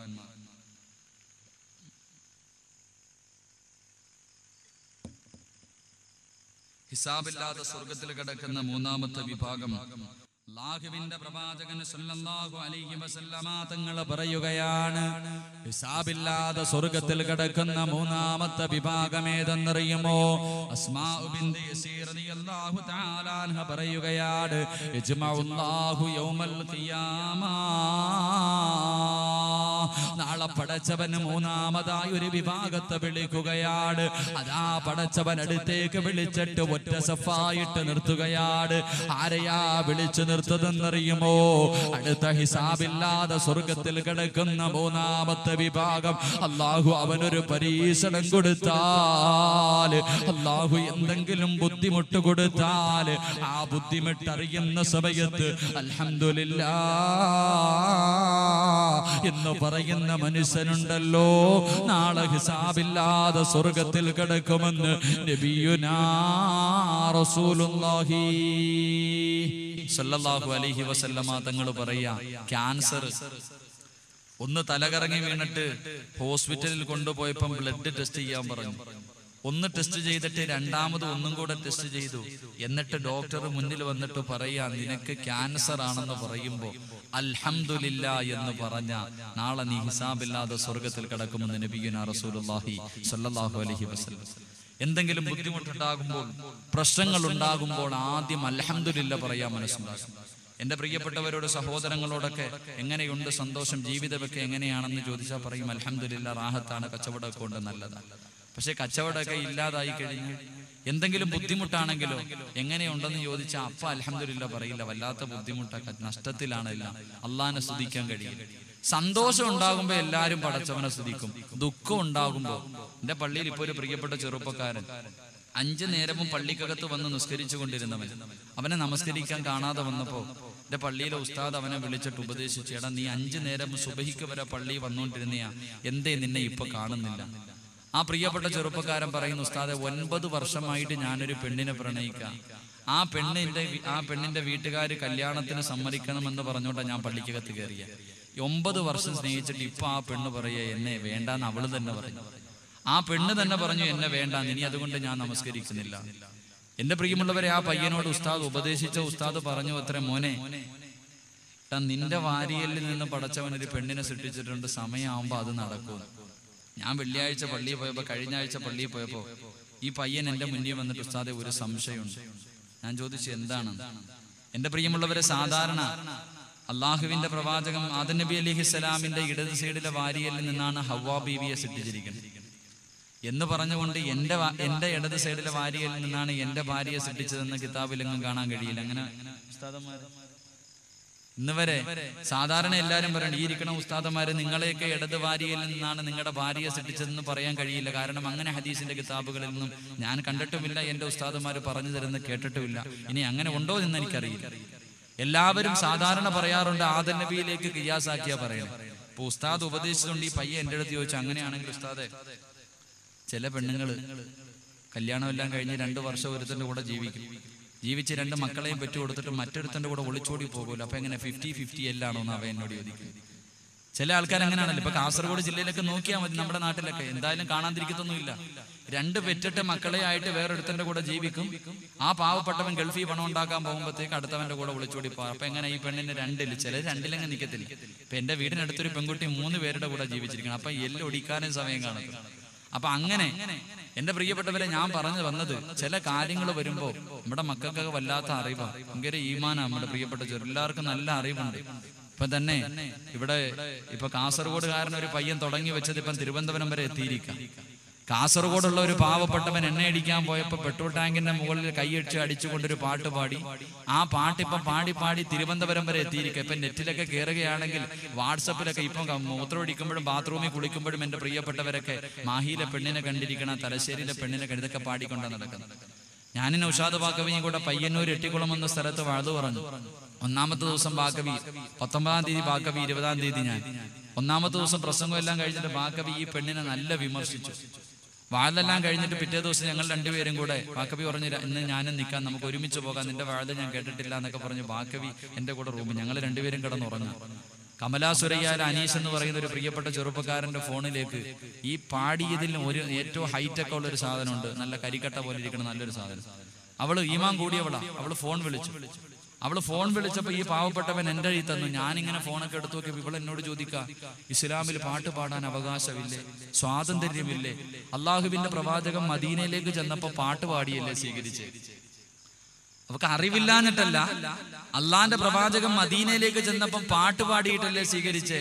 അള്ളാന്റെ റസൂലിന്റെ മുന്നിൽ പാട്ട് പാടിയ ഒരു സഹാബിക്ക് തന്റെ ഷാളെടുത്ത് പ്രവാചകൻ കൊടുത്തല്ലോ, പിന്നെ പാട്ട് പാടുന്നതിൽ എന്താ കുഴപ്പമെന്ന് അവള് ചോദിക്കുക. അവർക്ക് വിവരം ഇല്ലാഞ്ഞിട്ടല്ല. അവസാനം ഞാൻ പെണ്ണിനോട് ചോദിച്ചു, മോളെ ഈ ഹോട്ടലിന്റെ ഫ്രണ്ടിൽ ഇങ്ങനെ നിന്നിട്ട് വിളിക്കും, ചോറുണ്ണാൻ ആര് വേണമെങ്കിലും വരാൻ വേണ്ടി ഒരാൾ നിന്ന് വിളിക്കണ പോലെ നിന്നെ തുടരണമെങ്കിൽ നീ തലശ്ശേരിയിലേക്ക് വരാൻ വിളിച്ചല്ലോ, അതെന്താന്ന്? അപ്പൊ പെണ്ണ് പറയാ, അത് അങ്ങനെ ഒന്നും ഞാൻ ചിന്തിച്ചിട്ടില്ല, അള്ളാഹു നീയത്തനുസരിച്ചല്ലേ കാര്യങ്ങൾ തീരുമാനിക്കുന്നത്. ഇന്നമല്ല അഅ്മാലു ബിന്നിയാത്ത്. ആ പെണ്ണ് പറയാ, എന്റെ മനസ്സിൽ എന്താണെന്ന് അള്ളാഹുവിന് മാത്രമേ അല്ലേ അറിയൂ, ഞാൻ അങ്ങനെ ഒന്നും കരുതിയില്ല, നിങ്ങൾ അങ്ങനെ കാണുന്നത് കൊണ്ടാ പ്രസംഗിച്ചുകൊണ്ട് നടക്കണേ. അവസാനം ഇത് പറഞ്ഞപ്പോഴത്തേക്ക് എനിക്ക് സഹിച്ചില്ല. കാരണം അത്രയ്ക്ക് നേരം ഞാൻ ഒരു ഉസ്താദ് എന്ന നിലയിൽ സംസാരിച്ചുകൊണ്ടിരുന്നു. അത്ര ക്ഷമയൊന്നും എനിക്കില്ല. ഞാൻ ഇത് കൂടെ കേട്ടപ്പോഴത്തേക്ക് പിന്നെ നല്ല 4 പറഞ്ഞു. ബാക്കവി ഉറക്കത്തിൽ നിന്ന് ചാടി എഴുന്നേറ്റ് എന്താടാന്ന് ഫോൺ കയ്യിലോട്ട് കൊടുത്തു. പിന്നെ ബാക്കവി ബാക്കിയുള്ളത് പറഞ്ഞു. ഇവള് പറഞ്ഞു, ഞാൻ ഡൽഹിയിലൊക്കെ പോയി പഠിച്ചത് കൊണ്ട് എനിക്ക് ഇച്ചിരി ധൈര്യമുണ്ട്. എന്റെ കൂടെ ഉള്ള 2 കൊച്ചുകുട്ടികളാ, അവരെങ്ങാണ് ആത്മഹത്യ ചെയ്ത് കഴിഞ്ഞാൽ നിങ്ങൾക്കെതിരെ കേസ് കൊടുക്കും. പിന്നെ ഉറക്കത്തിൽ നിന്ന് എഴുന്നേറ്റ ദേഷ്യവും ഇവള് പറഞ്ഞതെല്ലാം കൂടെ ആയപ്പോഴത്തേക്ക് പിന്നെ നൗഷാദ് ബാക്കവി പറഞ്ഞു, മോളെ എന്റെ അവസാന ശ്വാസം വരെ നിനക്കെതിരെ ഞാൻ വാഴ്ന്നു പറയും, നിന്റെ കാര്യത്തിൽ തീരുമാനമായിരുന്നു. അവസാനം ആ പ്രിയപ്പെട്ട പെണ്ണ് ഫോണ് താഴെ വെച്ചിട്ട് പിന്നെ കുറച്ച് കഴിഞ്ഞ് വിളിച്ചു. വാപ്പയും ഉമ്മയും എല്ലാരും പൊട്ടിക്കരഞ്ഞ്, ഉസ്താദെ പൊരുത്തപ്പെടാൻ അറിയാതെ ചെയ്തതാന്നൊക്കെ പറഞ്ഞ് പൊട്ടിക്കരഞ്ഞു. അള്ളാഹു ആ പൊന്നുമോക്ക് ഈമാൻ നിലനിർത്തി കൊടുക്കുമാറാകട്ടെ. അള്ളാഹു ആ സഹോദരിക്ക് ഈമാൻ നിലനിർത്തി കൊടുക്കുമാറാകട്ടെ. പക്ഷെ നമ്മൾ ഇന്നും പാടിക്കൊണ്ട് നടക്കുക, അതൊക്കെയാണ് നമ്മുടെ സമയം. നമുക്കിന്ന് അതൊക്കെ പലതും മറന്നു പോകുന്നു എന്റെ പ്രിയപ്പെട്ട ചെറുപ്പക്കാർ. അതുകൊണ്ട് ഞാൻ പറഞ്ഞു വന്നത്, മഹാനായ റസൂലുള്ളാഹി സ്വല്ലല്ലാഹു അലൈഹി വസല്ലമ തങ്ങൾ പറയുന്നു, പടച്ചവൻ ഒരു പരീക്ഷണം തരുമ്പോൾ, അള്ളാഹു ഒരു പരീക്ഷണം തരുമ്പോൾ അത് നീ അറിയുമ്പോൾ ആദ്യം അൽഹംദുലില്ലാഹ് എന്ന് പറഞ്ഞ നാളെ നീ ഹിസാബില്ലാതെ സ്വർഗത്തിൽ കിടക്കുമെന്ന് നബിയുനാ റസൂലുള്ളാഹി സ്വല്ലല്ലാഹു അലൈഹി വസല്ലം. ഒരവസരത്തിൽ മഹാനായ മൂസാ നബി അലൈഹിസ്സലാം പടച്ചവനോട് ചോദിച്ചു, അയ്യു മനാസിലൽ ജന്ന, അല്ലാഹുവേ ഈ സ്വർഗത്തിൽ നിനക്ക് ഏറ്റവും ഇഷ്ടപ്പെട്ട സ്ഥലം ഏതാണ്? അല്ലാഹുവിന് സ്വർഗത്തിൽ ഏറ്റവും ഇഷ്ടപ്പെട്ട സ്ഥലം ഏതാണെന്ന് മഹാനായ മൂസാ നബി അലൈഹിസ്സലാം അല്ലാഹുവിനോട് ചോദിച്ചപ്പോ പടച്ചവൻ പറഞ്ഞു കൊടുത്തു, എനിക്ക് സ്വർഗത്തിൽ ഏറ്റവും ഇഷ്ടപ്പെട്ട സ്ഥലം ഖലീറത്തുൽ ഖുദ്സ് എന്ന് പറയുന്ന സ്ഥലമാണ്. ഖലീറത്തുൽ ഖുദ്സ് എന്ന് പറയുന്ന സ്ഥലമാ. അതാർക്കുള്ളതാണെന്നറിയുമോ? മഹാനായ പ്രവാചകൻ സല്ലല്ലാഹു അലൈഹി വസല്ലമ തങ്ങൾ പറയുന്നു, ഒരു പരീക്ഷണം ഉണ്ടായെന്ന്, പടച്ചവന്റെ ഒരു പരീക്ഷണം എത്തിയെന്നറിയുമ്പോൾ ആദ്യം അൽഹംദുലില്ലാഹ് എന്ന് പറയുന്നവന് നാളെ ഖലീറത്തുൽ ഖുദ്സ് എന്ന് പറയുന്ന പടച്ചവൻ സ്വർഗത്തിൽ ഏറ്റവും ഇഷ്ടപ്പെടുന്ന സ്ഥലമുണ്ടെന്ന് നബിയുനാ റസൂലുള്ളാഹി സ്വല്ലല്ലാഹു അലൈഹി വസല്ലം. അതുകൊണ്ട് എന്റെ പ്രിയമുള്ള സഹോദരങ്ങളെ, ഒരു പരീക്ഷണം ഉണ്ടാകുമ്പോൾ ഒരിക്കലും നിന്റെ മനസ്സ് വേദനിക്കാൻ പാടില്ല. നിനക്ക് കടങ്ങളാണെങ്കിലും കച്ചവടം നഷ്ടത്തിലാണെങ്കിലും നിന്റെ മനസ്സിലൊരു തോന്നലുണ്ടാകണം, ഒരു കയറ്റം കഴിഞ്ഞാൽ ഒരു ഇറക്കമെന്നെങ്കിലും ഉണ്ട്. ഒരു കയറ്റം കഴിഞ്ഞാൽ എന്തെങ്കിലും ഒരു ഇറക്കമുണ്ട്. മഹാനായ അസ്റഫുൽ ഖൽഖ് നബിയുനാ റസൂലുള്ളാഹി സ്വല്ലല്ലാഹു അലൈഹി വസല്ലമ തങ്ങൾ ദാ പറഞ്ഞത്, എന്റെ പ്രിയമുള്ള സഹോദരങ്ങളെ, അല്ലാഹുവിന്റെ പ്രവാചകൻ പറഞ്ഞു തരികയാണ്, സ്വഹാബത്തിനോട് പറയുകയാണ്, യാ സ്വഹാബാ, ഒരു പരീക്ഷണത്തിന്റെ പുറകിലാണ് ഒരു വിജയമിരിക്കുന്നത്, ഒരു പരീക്ഷണത്തിന്റെ പുറകിലാണ് അനുഗ്രഹമിരിക്കുന്നത്. ഇതാരോടാ പറഞ്ഞതെന്നറിയുമോ? അല്ലാഹുവിന്റെ പ്രവാചകന്റെ സഹാബിയായ തൽഹ റളിയല്ലാഹു അൻഹു വിവാഹം കഴിഞ്ഞിട്ട് വർഷങ്ങൾ കാത്തിരിക്കുകയാണ്. തനിക്ക് മക്കളില്ല. അവസാനം ഒരുപാട് വർഷങ്ങൾക്ക് ശേഷം ഒരു പൊന്നുമകൻ ജനിക്കുകയാണ്. ആ പൊന്നുമകനോട് വല്ലാത്ത സ്നേഹമാണ്. ആ പൊന്നുമകനോട് വല്ലാത്ത സ്നേഹമാ. എവിടെ പോയാലും പൊന്നുമകനെ കൊണ്ട് നടക്കുകയാണ്. മഹാനായ തൽഹ റളിയല്ലാഹു അൻഹു ഉണ്ടല്ലോ, വർഷങ്ങൾ കടന്നു പോവുകയാണ്. ഒരു ദിവസം യാത്രയ്ക്ക് വേണ്ടി പുറപ്പെടുകയാണ്. മഹാനായ തൽഹ റളിയല്ലാഹു അൻഹു തന്റെ സ്നേഹനിധിയായ പൊന്നുമകനെ കെട്ടിപ്പിടിച്ച് ചുടുചുംബനം കൊടുത്തിട്ട് ഭാര്യയുടെ കയ്യിലേൽപ്പിക്കുകയാണ്. എന്നിട്ട് യാത്ര പോവുകയാണ്. യാത്ര പോയി കഴിഞ്ഞ് കുറെ ദിവസം കഴിയുമ്പോ തന്റെ പൊന്നുമകന് രോഗം പിടിക്കുകയാണ്. ഓരോ ദിവസം കഴിയുമ്പോഴും രോഗങ്ങൾ കൂടിക്കൊണ്ടിരിക്കുകയാണ്. അവസാനം എന്റെ പ്രിയപ്പെട്ടവരെ, മഹാനായ തൽഹ റളിയല്ലാഹു അൻഹു മടങ്ങി വരുന്ന ദിവസമുണ്ടല്ലോ, തന്റെ പൊന്നുമകൻ അങ്ങോട്ട് മരണപ്പെടുകയാണ്. തൽഹ റളിയല്ലാഹു അൻഹുവിന്റെ പൊന്നുമകൻ മരണപ്പെടുകയാണ്. വീട്ടിലാണെങ്കിൽ തന്റെ പ്രിയപ്പെട്ട ഭാര്യ. ആരാണ് വീട്ടിലുള്ളതെന്നറിയുമോ? അല്ലാഹുവിന്റെ പ്രവാചകന്റെ സഹാബിയായ തൽഹ റളിയല്ലാഹു അൻഹുവിന്റെ പ്രിയപ്പെട്ട ഭാര്യ ഉമ്മു സുലൈം റളിയല്ലാഹു തആല അൻഹ മാത്രമാണ് വീടിനകത്തുള്ളത്. തന്റെ പൊന്നുമകൻ മരിച്ചിരിക്കുകയാണ്. ഇന്ന് തന്റെ പ്രിയ ഭർത്താവ് മാസങ്ങളായി യാത്രയ്ക്ക് പോയിട്ട് മടങ്ങി വരികയാണ്. മടങ്ങി വരുമ്പോ ആദ്യം വീടിനകത്തേക്ക് കയറി വരുമ്പോൾ തന്റെ പൊന്നുമകൻ മരിച്ചു എന്ന് പറയുമ്പോൾ സഹിക്കാൻ തൽഹയ്ക്ക് കഴിയില്ലല്ലോ. ഉമ്മു സുലൈം റളിയല്ലാഹു തആല അൻഹ തന്റെ പൊന്നുമകന്റെ മയ്യത്ത് കുളിപ്പിക്കുകയാണ്. 10 മാസം ചുമന്നുകൊണ്ട് നടന്ന മരണവേദനയുടെ വേദനയും സഹിച്ച് പ്രസവിച്ച തന്റെ പൊന്നുമകന്റെ മയ്യത്തുണ്ടല്ലോ, ഒറ്റയ്ക്ക് കൊണ്ടുപോയി ആരും അറിയാതെ കുളിപ്പിക്കുകയാ. എന്നിട്ട് തന്റെ പൊന്നുമകനെ എടുത്തു കൊണ്ടുവരികയാണ്. അതാ വീടിനകത്തേക്ക് കൊണ്ട് പുതച്ച് കിടത്തുകയാ. വെള്ളത്തുണിയില് പുതച്ച് കിടത്തിയിട്ടിരിക്കുകയാ. കരഞ്ഞുകൊണ്ടിരിക്കുകയാണ്. ആ അവസരത്തിൽ അതാ തൽഹ റളിയല്ലാഹു അൻഹു കടന്നു വരികയാണ്. യാത്ര കഴിഞ്ഞ് തന്റെ പ്രിയതമൻ വീട്ടിലേക്ക് മടങ്ങി വരുമ്പോൾ തൽഹ റളിയല്ലാഹു അൻഹുവിന്റെ പ്രിയപ്പെട്ട ഭാര്യയുണ്ടല്ലോ, ഉമ്മു സുലൈം റളിയല്ലാഹു തആല അൻഹ മുഖം തുടയ്ക്കുകയാ. മുഖത്തിലേക്ക് സന്തോഷം കൊണ്ടുവരികയാണ്. തന്റെ പൊന്നുമകൻ മരിച്ച വാർത്തയങ്ങ് മറച്ചു വെക്കുകയാണ്. തൽഹ റളിയല്ലാഹു അൻഹുവിനെ സലാം പറഞ്ഞുകൊണ്ട് പുഞ്ചിരിക്കുന്ന മുഖത്തോടെ സ്വീകരിക്കുകയാണ്. വീടിനകത്തേക്ക് സ്വീകരിക്കുകയാ. കുളിക്കാനുള്ള വെള്ളമെടുത്ത് കൊടുക്കുകയാണ്. കഴിക്കാൻ ഭക്ഷണം തയ്യാറാക്കി കൊടുക്കുകയാണ്. എന്നിട്ട് എന്റെ പ്രിയപ്പെട്ടവരെ, ഇബാദത്തുകൾ കഴിഞ്ഞിട്ട് രണ്ടുപേരും കൂടെ കിടപ്പറയിലേക്ക് കടന്നു ചെല്ലുമ്പോൾ തൽഹ റളിയല്ലാഹു അൻഹു ചോദിച്ചു, ഉമ്മു സുലൈം, നമ്മുടെ പൊന്നുമകൻ എന്തേ ഉമ്മു സുലൈം? ഉമ്മു സുലൈം റളിയല്ലാഹു തആല അൻഹ പറയുകയാണ്, പൊന്നുമകൻ ഉറങ്ങി എന്ന് പറയുകയാ. രണ്ടുപേരും കൂടെ യഥാ മണിയറയ്ക്കകത്തേക്ക് കിടക്കുകയാണ്. കിടപ്പറ പങ്കിടുകയാണ്. തന്റെ വേദനകളെ മുഴുവനും മനസ്സിനകത്ത് കടിച്ചമർത്തിയിട്ട് തന്റെ പ്രിയതമന്റെ ആഗ്രഹമാ. മാസങ്ങളായി പോയിട്ട് തന്റെ ഭർത്താവിന്റെ മോഹങ്ങൾ നടത്തി കൊടുക്കുകയാണ്. രണ്ടുപേരും കൂടെ എല്ലാം കടിഞ്ഞിട്ട് കിടക്കുമ്പോൾ ഉമ്മു സുലൈം റളിയല്ലാഹു തആല അൻഹ തന്റെ പ്രിയ ഭർത്താവിനോട്, ഏ തൽഹാ, ഒരാരെങ്കിലും ഒരു അമാനത്തായ ഒരു വസ്തു തന്നാൽ തിരിച്ചു ചോദിക്കുമ്പോ കൊടുക്കണോ തൽഹ?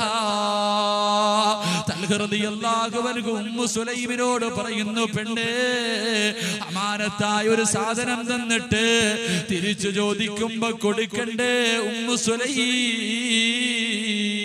തൽഹ റളിയല്ലാഹു അൻഹു പറഞ്ഞു കഴിയുമ്പോൾ പൊട്ടിക്കരഞ്ഞുകൊണ്ട് ഉമ്മു സുലൈം പറയുകയാണ്, ഏ തൽഹ, പടച്ചവൻ നമുക്ക് അമാനത്തായി തന്ന മോനുണ്ടല്ലോ, ആ മോനങ്ങ് മരിച്ചു തൽഹ. റളിയല്ലാഹു അൻഹു ചാടി എഴുന്നേൽക്കുകയാണ്. തന്റെ പൊന്നുമകന്റെ മയ്യിത്തിന്റെ മുന്നിലേക്ക് ഓടുകയാണ്. അവിടെ പോയിരുന്ന് പൊട്ടിക്കരയുകയാ. തന്റെ പൊന്നുമകൻ മരിച്ച വാർത്ത പറഞ്ഞിട്ടില്ല. ഇത്രയും നേരം അറിയിക്കാതെ തന്റെ ഭർത്താവിന്റെ ആഗ്രഹങ്ങൾ സാധിച്ചിരിക്കുകയാണ്. എന്റെ പ്രിയമുള്ളവരെ, സുബഹിന്റെ സമയമായപ്പോൾ ഇലാ ഹദ്റത്തി റസൂലില്ലാഹ്, പടച്ചവന്റെ പ്രവാചകന്റെ മുന്നിലേക്ക് ഓടുകയാണ്. അല്ലാഹുവിന്റെ റസൂലിന്റെ മുന്നിലേക്ക് ഓടിച്ചെല്ലുകയാണ്. അവിടെന്ന് പറയുന്നു, യാ റസൂലല്ലാഹ്, അല്ലാഹുവിന്റെ റസൂലേ, ഈ ഉമ്മു സുലൈമിനെ എനിക്ക് വേണ്ട നബിയേ. അല്ലാഹുവിന്റെ പ്രവാചകം ചോദിച്ചു, തൽഹാ, എന്തു പറ്റി തൽഹാ, എന്തിനാണ് ഉമ്മു സുലൈമിനെ ഉപേക്ഷിക്കുന്നതെന്ന് ചോദിക്കുമ്പോൾ അവിടെന്ന് പറയുന്നു, യാ റസൂലല്ലാഹ്, എന്റെ പൊന്നുമകൻ മരിച്ചു കിടന്നപ്പോ ഇവളെന്നോട് പറഞ്ഞില്ല നബിയേ, എനിക്ക് ഭക്ഷണം തന്നു നബിയേ, എന്നെ കൊണ്ട് കിടപ്പറ പങ്കിച്ചു നബിയേ, ഇവളെന്നെ ചതിച്ചു നബിയേ. അല്ലാഹുവിന്റെ പ്രവാചകന്റെ മുന്നിൽ തൽഹ റളിയല്ലാഹു അൻഹു പറയുമ്പോൾ അല്ലാഹുവിന്റെ റസൂൽ പറയുന്നു, തൽഹാ, ഇതുപോലെ ഒരു ഭാര്യ നിനക്ക് കിട്ടിയില്ലേ? 9.5 മാസം വയറ്റിൽ ചുമന്നിട്ട് മരണവേദനയുടെ വേദനയും സഹിച്ച് പ്രസവിച്ച തന്റെ പൊന്നുമകന്റെ മയ്യത്ത് സ്വന്തമായി കുളിപ്പിച്ചില്ലേ? വീടിനകത്ത് പുതച്ചു കിടത്തിയില്ലേ? തന്റെ പ്രിയതമൻ വരുമ്പോൾ മനസ്സിന്റെ ഉള്ളിൽ വേദനകൾ മുഴുവനും കടിച്ചമർത്തിക്കൊണ്ട് തന്റെ ഭർത്താവിന്റെ ആഗ്രഹം സാധിച്ചു തന്നില്ലേ? ഇതുപോലെ ഒരു ഭാര്യ നിനക്ക് കിട്ടിയില്ലേ? അല്ലാഹുവിന്റെ റസൂൽ പറയുകയാണ്, തൽഹ റളിയല്ലാഹു അൻഹുവിനോട് അല്ലാഹുവിന്റെ പ്രവാചകൻ പറയുന്നു, തൽഹാ, ഇല്ലാ യലമൽ ജസാ മാ യലമൽ ബലാ.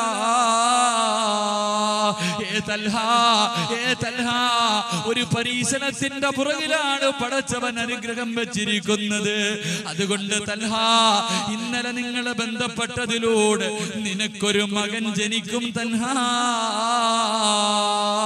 എന്റെ പ്രിയമുള്ളവരെ, ചരിത്രം പറയുകയാണ്, അനസ് എന്ന് പറയുന്ന ഒരു പൊന്നുമകൻ ജനിക്കുകയാണ്. ആ പൊന്നുമകൻ ഖുർആൻ മുഴുവനും കാണാതെ പഠിക്കുകയാണ്. ആ അനസ് റളിയല്ലാഹു അൻഹുവിന്റെ കുടുംബ പരമ്പരയിൽ 12ഓളം ഹാഫിളീങ്ങൾ ഉണ്ടായെന്ന് ചരിത്രം പഠിപ്പിക്കുമ്പോൾ എന്റെ പ്രിയമുള്ളവരെ, പരീക്ഷണം വരുമ്പോൾ തളരല്ലേ, പടച്ചവനെ കുറ്റപ്പെടുത്തല്ലേ, ആരോടും പറഞ്ഞുകൊണ്ട് നടക്കല്ലേ. അൽഹംദുലില്ലാഹ് എന്ന് പറയാനുള്ള മനസ്സ് കാണിച്ച നാളെ ഹിസാബില്ലാതെ സ്വർഗത്തിൽ കടക്കാൻ കഴിയുമെന്ന് നബിയുനാ റസൂലുള്ളാഹി സല്ലല്ലാഹു അലൈഹി വസല്ലമ തങ്ങൾ പറയുന്നു, പടച്ചവനൊരു പരീക്ഷണം തരുമ്പോൾ അതറിയുമ്പോൾ ആദ്യം അൽഹംദുലില്ലാഹ് എന്ന് പറഞ്ഞ നാളെ ഹിസാബില്ലാതെ സ്വർഗത്തിൽ കടക്കാൻ കഴിയുമെന്ന് നബിയുനാ റസൂലുള്ളാഹി സല്ലല്ലാഹു അലൈഹി വസല്ലം. അല്ലാഹു നമുക്ക് ഈമാൻ നൽകി അനുഗ്രഹിക്കുമാറാകട്ടെ. അല്ലാഹു ക്ഷമ നൽകി അനുഗ്രഹിക്കുമാറാകട്ടെ. അല്ലാഹു പടച്ചവൻ മാരകമായ രോഗങ്ങൾ തന്ന് നമ്മളെ പരീക്ഷിക്കാതിരിക്കുമാറാകട്ടെ. എന്റെ പ്രിയമുള്ള സഹോദരങ്ങളെ, 9:30 ഇനി ഹിസാബില്ലാതെ സ്വർഗത്തിൽ കിടക്കുന്ന 2 വിഭാഗം, ഹിസാബില്ലാതെ സ്വർഗത്തിൽ കിടക്കുന്ന 2 വിഭാഗം കൂടെ പറഞ്ഞു സന്തോഷത്തോടെ നമുക്ക് ദുആ ചെയ്ത് പിരിയണം. അല്ലാഹു അതിനുള്ള ഭാഗ്യം നൽകി അനുഗ്രഹിക്കുമാറാകട്ടെ. ഹിസാബില്ലാതെ സ്വർഗത്തിൽ കിടക്കുന്ന 4ാമത്തെ വിഭാഗം, ഹിസാബില്ലാതെ സ്വർഗത്തിൽ കിടക്കുന്ന 4ാമത്തെ വിഭാഗം ഏതെന്നറിയുമോ? അല്ലാഹുവിന്റെ പ്രവാചകൻ സല്ലല്ലാഹു അലൈഹി വസല്ലമ തങ്ങൾ അല്ലാഹുവിന്റെ റസൂൽ സഹാബത്തിനോട് പറഞ്ഞു കൊടുക്കുകയാണ്, ഹിസാബില്ലാതെ സ്വർഗത്തിൽ കിടക്കുന്ന 4ാമത്തെ വിഭാഗം ഏതെന്നറിയുമോ? എന്റെ പ്രിയമുള്ളവരെ, ആരാണ് ഹിസാബില്ലാതെ സ്വർഗത്തിൽ കിടക്കുന്ന 4ാമത്തെ വിഭാഗം? നഹ്നു നഹ്ഫദുൽ ഖുർആൻ ഇലാ അല്ലാഹുവിന്റെ തൃപ്തിക്ക് വേണ്ടി ഖുർആൻ ഓതിയവരാണ്. പടച്ചവന്റെ തൃപ്തിക്ക് വേണ്ടി അല്ലാഹുവിന്റെ പരിശുദ്ധ ഖുർആൻ ഓതിയവരുണ്ടല്ലോ, നാളെ ഹിസാബില്ലാതെ സ്വർഗത്തിൽ കിടക്കുമെന്ന് നബിയുനാ റസൂലുള്ളാഹി സല്ലല്ലാഹു അലൈഹി വസല്ലമ തങ്ങൾ പറയുക. എന്റെ പ്രിയമുള്ള സഹോദരങ്ങളെ, പരിശുദ്ധ ഖുർആൻ ഓതുന്നവർ, അധികമായിട്ട് അള്ളാഹുവിന്റെ തൃപ്തി മാത്രം കാംക്ഷിച്ചുകൊണ്ട് ഖുർആൻ ഓതുന്നവർ. നമ്മൾ ഓതും ഖുർആൻ, വീട്ടിൽ ആരെങ്കിലും ഒന്ന് മരിക്കണം. വീട്ടിൽ ആരെങ്കിലും ഒന്ന് മരിക്കുമ്പോ എന്റെ പ്രിയപ്പെട്ടവർ ഖുർആൻ കൈകൊണ്ട് തൊടും, എടുത്തു വെച്ച് ഓതാറുണ്ട്.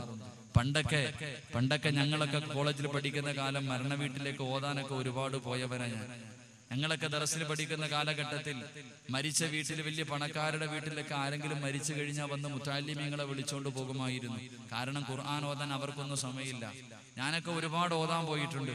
പിന്നീട് ഒരു അവസരത്തിൽ ചിന്തിച്ച്, ഞാനൊരു വീട്ടിൽ ഓതിക്കൊണ്ടിരിക്കുമ്പോ രാത്രി ഞാനിങ്ങനെ ഇരുന്ന് മയ്യത്തിന്റെ മുന്നിൽ ഇരുന്ന് ഓതുന്നു. മോനാണെങ്കിൽ ഇങ്ങനെ ഫോണൊക്കെ വിളിച്ച് ഇങ്ങനെ കറങ്ങി നടക്കുന്നു.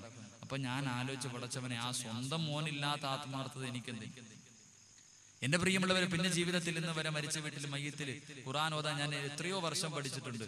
എന്നെ വിളിച്ചിട്ട് ഞാൻ ഇന്ന് പിന്നെ പോയിട്ടില്ല. എന്റെ കഴിവിന്റെ പരമാവധി എന്റെ കൂട്ടുകാരെ ഞാൻ വിടാറുമില്ല. മരിച്ച വീട്ടിൽ പോയി മയ്യത്തിന്റെ അടുത്ത് ഖുർആൻ ഓതണ്ട എന്നല്ല. നോക്കിയപ്പോ സ്വന്തം മകൻ, അവൻ ഭാര്യ എടുത്ത് കളിച്ച് കുഞ്ഞിനെ എടുത്ത് മടിയിലൊക്കെ വെച്ചോണ്ട് ഫോൺ വിളിച്ചോണ്ടിരിക്കുന്നു. ഞങ്ങള് പാതിരാത്രി, ഒരു പാവപ്പെട്ട വാപ്പ, അള്ളാഹുവേ, ആ വാപ്പ ഇങ്ങനെ കിടക്കണം, മുഖം കണ്ടാൽ തന്നെ പേടി തോന്നുന്നു. ആ വാപ്പാന്റെ അടുത്തിരുന്ന് രാത്രി 2 മണിക്കൊക്കെ നമ്മളിരുന്ന് ഓതുക. അവൻ ഭാര്യയും മക്കളുമായിട്ട് കളിയും തമാശയും ഫോൺ വിളിച്ച്. സ്വന്തം മോന. ഞാൻ അയാൾക്കില്ലാത്ത ആത്മാർത്ഥ എന്തിന്? ഇപ്പൊ പിന്നെ മുത്തഅല്ലിമീങ്ങളൊന്നും പോകാറില്ല. ഇപ്പൊ മരിച്ച വീട്ടിലെങ്ങും മുത്തഅല്ലിമീങ്ങൾ പോകാറില്ല. കാരണം അവർക്കും അഭിമാനവും മറ്റുള്ള കാര്യങ്ങളൊക്കെ ഉണ്ട്. ഇവിടൊക്കെ അങ്ങനൊന്നും പോകത്തില്ല. അള്ളാഹു നമ്മുടെ മക്കളെ ഈമാൻ നൽകി അനുഗ്രഹിക്കുമാറാകട്ടെ. എന്റെ പ്രിയമുള്ള സഹോദരങ്ങളെ, ഖുർആൻ നമ്മൾ മരണ വീട്ടിൽ, നമ്മുടെ വീട്ടിൽ ആരെങ്കിലും മരിച്ചാൽ മാത്രമേ ഖുർആൻ എടുക്കൂ. എന്റെ പ്രിയമുള്ള സഹോദരങ്ങളെ, അള്ളാന്റെ റസൂൽ സല്ലല്ലാഹു അലൈഹി വസല്ലമ തങ്ങൾ പറയാ, 6 അടി മണ്ണിനകത്ത്, ഈ പള്ളിക്കകത്ത് നിങ്ങളുടെ ഖബർസ്ഥാനിൽ കൊണ്ട് 6 അടി മണ്ണിനകത്ത് കൊണ്ട് ഖബറടക്കുമ്പോ എല്ലാരും പിരിഞ്ഞു പോകും. എത്ര സ്നേഹമുള്ള മോനാണെങ്കിലും, എത്ര സ്നേഹമുള്ള ഭാര്യയാണെങ്കിലും, എന്റെ വാപ്പ ഇരുട്ടത്ത് കിടക്കില്ലല്ലോ, ഒരു വെട്ടം കൊടുക്കാന്ന് പറഞ്ഞിട്ട് ഒരു LED ബൾബെങ്കിലും ഖബറിനകത്ത് കത്തിച്ചു നോക്കും ആരെങ്കിലും? ഒരു മനുഷ്യനും കത്തിച്ചു നോക്കൂല. എല്ലാരും മടങ്ങി പോകുമ്പോ എന്റെ പ്രിയമുള്ള സഹോദരങ്ങളെ, ഖബറിനകത്ത് ചോദ്യം ചോദിക്കാൻ 2 മലക്കുകൾ വരും.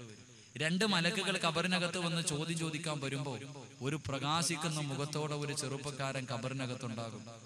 മലക്കുകൾ ചോദിക്കുമ്പോ പറയും അത്ര, എന്ത് ചോദിക്കണമെങ്കിൽ എന്നോട് ചോദിക്കാം, അവൻ കിടന്നുറങ്ങട്ടെ, അവൻ എന്റെ കൂട്ടുകാരനാണ്. തലഭാഗത്ത് വന്ന് ചോദിക്കുമ്പോഴും ഈ ചെറുപ്പക്കാരൻ പറയും അത്ര, എന്നോട് ചോദിക്കാൻ. കാലിന്റെ ഭാഗത്ത് വരുമ്പോഴും വന്നിട്ട് പറയും എന്നോട് ചോദിക്കാൻ. ഖബറിൽ ചോദ്യം ചോദിക്കാൻ വിടില്ല. എന്റെ അള്ളാന്റെ റസൂല് പറയുന്ന, നാളെ ഇവിടത്തെ മക്കാമിൽ നിന്ന്, ഖബർസ്ഥാനിൽ നിന്ന് ഇങ്ങനെ ചില ആൾക്കാര് തന്റെ തലയിലിരിക്കുന്ന മണ്ണും തട്ടിക്കിട്ട് എഴുന്നേറ്റ് വരുമ്പോ സ്വർഗത്തിലെ വസ്ത്രവും സ്വർണത്തിന്റെ കിരീടവുമായി പുഞ്ചിരിക്കുന്ന മുഖത്തോടെ നമ്മുടെ ഖബറിന്റെ തലഭാഗത്തൊരു ചെറുപ്പക്കാരൻ കാത്തു നിൽക്കും. എഴുന്നേറ്റുടനെ പറയും, സമയമില്ല, പെട്ടെന്ന് എഴുന്നേക്ക് മോനെ, സമയമില്ല, ഇതൊന്ന് ധരിക്ക്. സ്വർഗത്തിന്റെ വസ്ത്രമെടുത്ത് ശരീരത്ത് ധരിപ്പിക്കും. സ്വർണത്തിന്റെ കിരീടമെടുത്ത് തലയിൽ വെച്ചിട്ട് തന്റെ കൈയും പിടിച്ചുകൊണ്ട് അള്ളാന്റെ മുന്നിലേക്ക് നടന്നു ചെല്ലും. പടച്ചവന്റെ മുന്നിലേക്ക് നടന്നു ചെല്ലും. ഈ കയ്യിൽ പിടിച്ചുകൊണ്ട് പോകുമ്പോ നീ ചോദിക്കും, ആരാ മോനെ നീ? ഞാൻ നിന്റെ കൂട്ടുകാരൻ. വിളിച്ചുകൊണ്ട് അള്ളാന്റെ മുന്നിൽ പോയിട്ട് പറയും അത്രേ, പടച്ചവനെ, ഇവന് നീ സ്വർഗം കൊടുക്കണം, ഇവൻ എന്റെ കൂട്ടുകാരനാ, സ്വർഗം കൊടുക്കണം. കൈപിടിച്ചുകൊണ്ട് സ്വർഗത്തിൽ പോയി റിദ്വാൻ എന്ന മലക്കിനോട് സലാം പറഞ്ഞ് കവാടങ്ങൾ തുറന്നിട്ട് സ്വർഗത്തിലെ തൂബ എന്ന് പറയുന്ന മരത്തിന്റെ ചുവട്ടിൽ നിന്നെ കൊണ്ടിരുത്തുന്ന ഒരു കൂട്ടുകാരനുണ്ട്. മഹാനായ നബിയുനാ റസൂലുള്ളാഹി സ്വല്ലല്ലാഹു അലൈഹി വസല്ലമ തങ്ങൾ പരിചയപ്പെടുത്തുന്ന ഒരു കൂട്ടുകാരൻ, ഏറ്റവും നല്ല കൂട്ടുകാരൻ. സ്വർഗത്തിലെ തൂബ എന്ന് പറയുന്ന മരത്തിന്റെ ചുവട്ടില് സ്വർണത്തിന്റെ സിംഹാസനത്തിൽ നിന്നെ കൊണ്ടിരുത്തിയിട്ട് നിന്നോട് സംസാരിക്കുന്ന ഒരു കൂട്ടുകാരനുണ്ട്. ആരാന്നറിയുവോ? നിന്റെ വീടിനകത്ത് പൊടിയടിച്ചിരിക്കുന്ന അള്ളാന്റെ പരിശുദ്ധ ഖുർആൻ, അന്റെ പരിശുദ്ധ ഖുർആൻ, അന്റെ പരിശുദ്ധ ഖുർആൻ, അന്റെ പരിശുദ്ധ ഖുർആൻ, അന്റെ പരിശുദ്ധ ഖുർആൻ, അന്റെ പരിശുദ്ധ ഖുർആൻ, അന്റെ പരിശുദ്ധ ഖുർആൻ, അന്റെ പരിശുദ്ധ ഖുർആൻ, അന്റെ പരിശുദ്ധ അള്ളാഹുവിന്റെ പരിശുദ്ധമായ ഖുർആൻ. ആ ഖുർആൻ ഓതാനോ തൊടാനോ പോലും മനസ്സോ സമയമോ ഇല്ലാതെ എന്റെ പ്രിയപ്പെട്ട ചെറുപ്പക്കാർ നടന്നുകൊണ്ടിരിക്കുമ്പോൾ അവനിന്ന് മാഹിയിലെ പെണ്ണിന് മറുപടി പറയാനും, തലശ്ശേരിയിലെ പെണ്ണിന് മറുപടി പറയാനും, മലപ്പുറത്തെ പെണ്ണിന് മറുപടി പറയാനും എന്റെ പ്രിയപ്പെട്ട ചെറുപ്പക്കാർ പറന്നു നടക്കുമ്പോൾ എന്റെ പ്രിയമുള്ള സഹോദരങ്ങളെ, അല്ലാഹുവിന്റെ പ്രവാചകൻ ഒരു ചെറുപ്പക്കാരനെ കുറിച്ച് പറഞ്ഞു തരികയാണ്. എന്റെ പൊന്നുമോരെ, ഒരു ചെറുപ്പക്കാരൻ ചെറുപ്പക്കാരനെ കുറിച്ച് അല്ലാഹുവിന്റെ റസൂൽ പറയുകയാ, നിന്റെ പള്ളിക്കകത്തിരിക്കുന്ന പരിശുദ്ധ ഖുർആനിനെ എടുക്കാനുള്ള മനസ്സ് കാണിച്ചാൽ, ഒന്ന് പഠിക്കാനുള്ള മനസ്സ് കാണിച്ചാൽ, എന്റെ പ്രിയപ്പെട്ട പെങ്ങളെ, നിന്റെ വീടിനകത്ത് ടിവിയുടെ അടിയിലിരുന്ന് പൊടിയടിച്ചിരുന്ന് നിനക്കെതിരെ ദുആ ചെയ്യുന്ന, നിനക്കെതിരെ ശപിച്ചു കൊണ്ടിരിക്കുന്ന പരിശുദ്ധ ഖുർആനുണ്ടല്ലോ, ആ അല്ലാഹുവിന്റെ കലാമെന്ന് തുറക്കാ മനസ്സ് കാണിച്ചാൽ, എന്റെ പ്രിയപ്പെട്ട ചെറുപ്പക്കാരാ, ഒരു ചെറുപ്പക്കാരനായ സഹാബി മരണപ്പെടുകയാണ്. സഅദ് ഇബ്നു മുആദ് റളിയല്ലാഹു അൻഹു എന്ന പ്രവാചകന്റെ സഹാബിയുണ്ടല്ലോ, ഈ ലോകത്ത് നിന്ന് യാത്ര പറയുകയാണ്. ആ സഹാബി ലോകത്ത് നിന്ന് യാത്ര പറയുമ്പോൾ പടച്ചവന്റെ സിംഹാസനം പോലും കുലുങ്ങുകയാ. പൊന്നുമോരെ, എന്റെ പ്രിയപ്പെട്ട ചെറുപ്പക്കാരാ, പെണ്ണ് പാടുന്നതിന് മറുപടി പാടി നടക്കണ്ട പൊന്നുമോരെ, വാശി കാണിക്കേണ്ടത് എന്തിനാണെന്നറിയുവോ ചെറുപ്പക്കാരാ? എന്റെ പ്രിയമുള്ള മോനെ, വാശി കാണിക്കേണ്ടത് എന്തിനെന്നറിയുമോ? അന്തല്ലദീ വലദത് ഉമ്മുക ബാക്കിയാ വന്നാസു ഹൗലക യൽഹഖൂന സുറൂറാ വജ്ഹദ് ലിനഫ്സിക അൻ തകൂന ഇദാ ബകൗ ഫീ ഹാലി മൗതിക ലാഹികം മസ്റൂറാ. എന്റെ പ്രിയപ്പെട്ട ചെറുപ്പക്കാരാ, വാശി കാണിക്കേണ്ടത് എപ്പോഴാണെന്നറിയുമോ മോനെ? എന്തിനാണടാ വാശി കാണിക്കേണ്ടതെന്നറിയുമോ? നിന്റെ വീടിനകത്ത് 3 കഷ്ടം തുണിയിൽ നിന്നെ പുതച്ച് കിടത്തുമ്പോൾ, എടാ, എല്ലാവരും നിന്റെ അടുത്ത് വന്ന് നിന്ന് കരയുമടാ. നീ ജനിക്കുന്ന സമയത്ത് നീ കരഞ്ഞടാ. നിന്റെ ഉമ്മയുടെ വയറ്റിൽ നിന്ന് ഈ ഭൂമിയിലേക്ക് കടന്നു വന്നപ്പോൾ നിന്റെ ഉമ്മ എത്ര കരഞ്ഞവളാണെങ്കിലും, എത്ര വേദന സഹിച്ചവളാണെങ്കിലും, നിന്റെ മുഖം കണ്ടപ്പോ നിന്റെ ഉമ്മ വല്ലാതെ പുഞ്ചിരിച്ചു മോനെ. നിന്റെ പ്രിയപ്പെട്ട വാപ്പ ചിരിച്ചടാ. നിന്റെ കൂടപ്പുറപ്പും നാട്ടുകാരും എല്ലാവരും ചിരിച്ചടാ. അവരെല്ലാവരും ചിരിക്കുമ്പോ നീ ഒരുപാട് കരഞ്ഞു മോനെ, നീ കരഞ്ഞു മോനെ. നീ കരയുമ്പോ അവരെല്ലാവരും നിന്റെ ചുറ്റുഭാഗത്ത് നിന്ന് ചിരിച്ചടാ. അതുകൊണ്ട് വാശി വേണം ചെറുപ്പക്കാരാ, അതുകൊണ്ട് വാശി വേണം ചെറുപ്പക്കാരാ. അതുകൊണ്ട് വജ്ഹദ് ലിനഫ്സിക അൻ തകൂന ഇദാ ബകൗ ഫീ ഹാലി മൗതിക ലാഹികം മസ്റൂറാ. നീ കരഞ്ഞപ്പോ നിന്റെ ചുറ്റുഭാഗത്ത് നിന്ന് ചിരിച്ചവരുണ്ടല്ലോ, അവരെ എല്ലാവരും ഒരു ദിവസം നിന്റെ മുന്നിൽ വന്ന് നിന്ന് കരയുമടാ. 3 കഷ്ടം തുണിയിൽ നിന്റെ വീടിനകത്ത് നിന്നെ പുതച്ചു കിടത്തുമ്പോൾ അവരെല്ലാരും നിന്റെ അടുത്ത് വന്ന് നിന്ന് കരയും മോരെ. അന്ന് അവരോട് ചോദിക്കണം, ഉപ്പാ, ഞാൻ കരഞ്ഞപ്പോ നിങ്ങളൊക്കെ ചിരിച്ചില്ലേ? ഞാൻ കരഞ്ഞപ്പോ നീ ചിരിച്ചില്ലേ ഉമ്മ? ഇന്ന് നിങ്ങളെല്ലാം കരയുമ്പോ ഞാൻ ചിരിക്കുകയാണ്. എന്റെ പ്രിയപ്പെട്ട ചെറുപ്പക്കാരാ, നീ മരിക്കുന്ന ദിവസം ആകാശം കരയണം മോനെ, ഭൂമി കരയണം മോനെ. പള്ളത്തിലെ ഓരോ മണൽത്തരികൾ പോലും നിനക്കോ നീ മരിച്ചതിന്റെ പേരിൽ കരയണമടാ. ഇവിടത്തെ പുൽച്ചെടികളെ കരയണമടാ. സഅദ് ഇബ്നു മുആദ് റളിയല്ലാഹു അൻഹു എന്ന് പറയുന്ന പ്രിയപ്പെട്ട സഹാബി ഈ ലോകത്തോട് യാത്ര പറയുമ്പോൾ അല്ലാഹുവിന്റെ അർശ് പോലും കുലുങ്ങുകയാണ്. ആകാശവും ഭൂമിയും അതിലുള്ള സർവ്വ വസ്തുക്കളും കരയുകയാണ്. അല്ലാഹുവിന്റെ പരിശുദ്ധ ഖുർആൻ ഓതാനുള്ള മനസ്സ് കാണിച്ചാൽ കിട്ടുന്ന ഒന്നാമത്തെ പ്രതിഫലം എന്തെന്നറിയുമോ? നീ ലോകത്ത് നിന്ന് യാത്ര പറയുമ്പോൾ പടച്ചവന്റെ തൃപ്തിക്ക് വേണ്ടി ഖുർആൻ ഓതാനുള്ള മനസ്സ് കാണിച്ചാൽ, എന്റെ പൊന്നുമോനെ, നീ മരിക്കുന്ന ദിവസം ഈ പള്ളത്തിലെ പുൽച്ചെടികൾ പോലും നീ മരിച്ചതിന്റെ പേരിൽ കരയുമടാ. ആകാശവും ഭൂമിയും അതിലുള്ള സർവ്വ വസ്തുക്കളും പൊട്ടിക്കരയുമ്പോൾ ചിരിച്ചുകൊണ്ട് യാത്ര പറയാൻ കഴിയും പൊന്നുമോനെ. രണ്ടാമതായി കിട്ടണ പ്രതിഫലം എന്തെന്നറിയുമോ? സഅദ് ഇബ്നു മുആദ് റളിയല്ലാഹു അൻഹുവിന്റെ മയ്യത്ത് ചുമന്നു പോവുകയാണ്. മയ്യത്ത് ചുമന്നു കൊണ്ടുപോവുകയാണ്. സഹാബത്ത് പറയുന്നു, യാ റസൂലല്ലാഹ്, അല്ലാഹുവിന്റെ നബിയേ, മയ്യത്തിന് ഭാരമില്ല നബിയേ, സന്തൂക്കിന് ഭാരമില്ല നബിയേ. അല്ലാഹുവിന്റെ റസൂൽ പറയുന്നു, സഹാബാ, മയ്യത്ത് ചുമന്നതാരാണെന്നറിയുവോ? മയ്യത്ത് മലക്കുകളാണ് പ്രിയപ്പെട്ട ചെറുപ്പക്കാരാ ചുമന്നത്. എടാ പൊന്നുമോരെ, നിന്റെ മയ്യത്ത് പള്ളം പള്ളിക്കകത്തേക്ക് കൊണ്ടുവരുമ്പോൾ സന്തൂക്കില് പിടിക്കേണ്ടത് മലക്കുകളായിരിക്കണമെന്ന് ആഗ്രഹമുണ്ടോ? മലക്കുകളെ കൊണ്ട് മയ്യത്ത് ചുമപ്പിക്കണമെന്ന് ആഗ്രഹമുണ്ടോ? അല്ലാഹുവിന്റെ പരിശുദ്ധമായ ഖുർആൻ ഓതു മുന്നുപോരെ.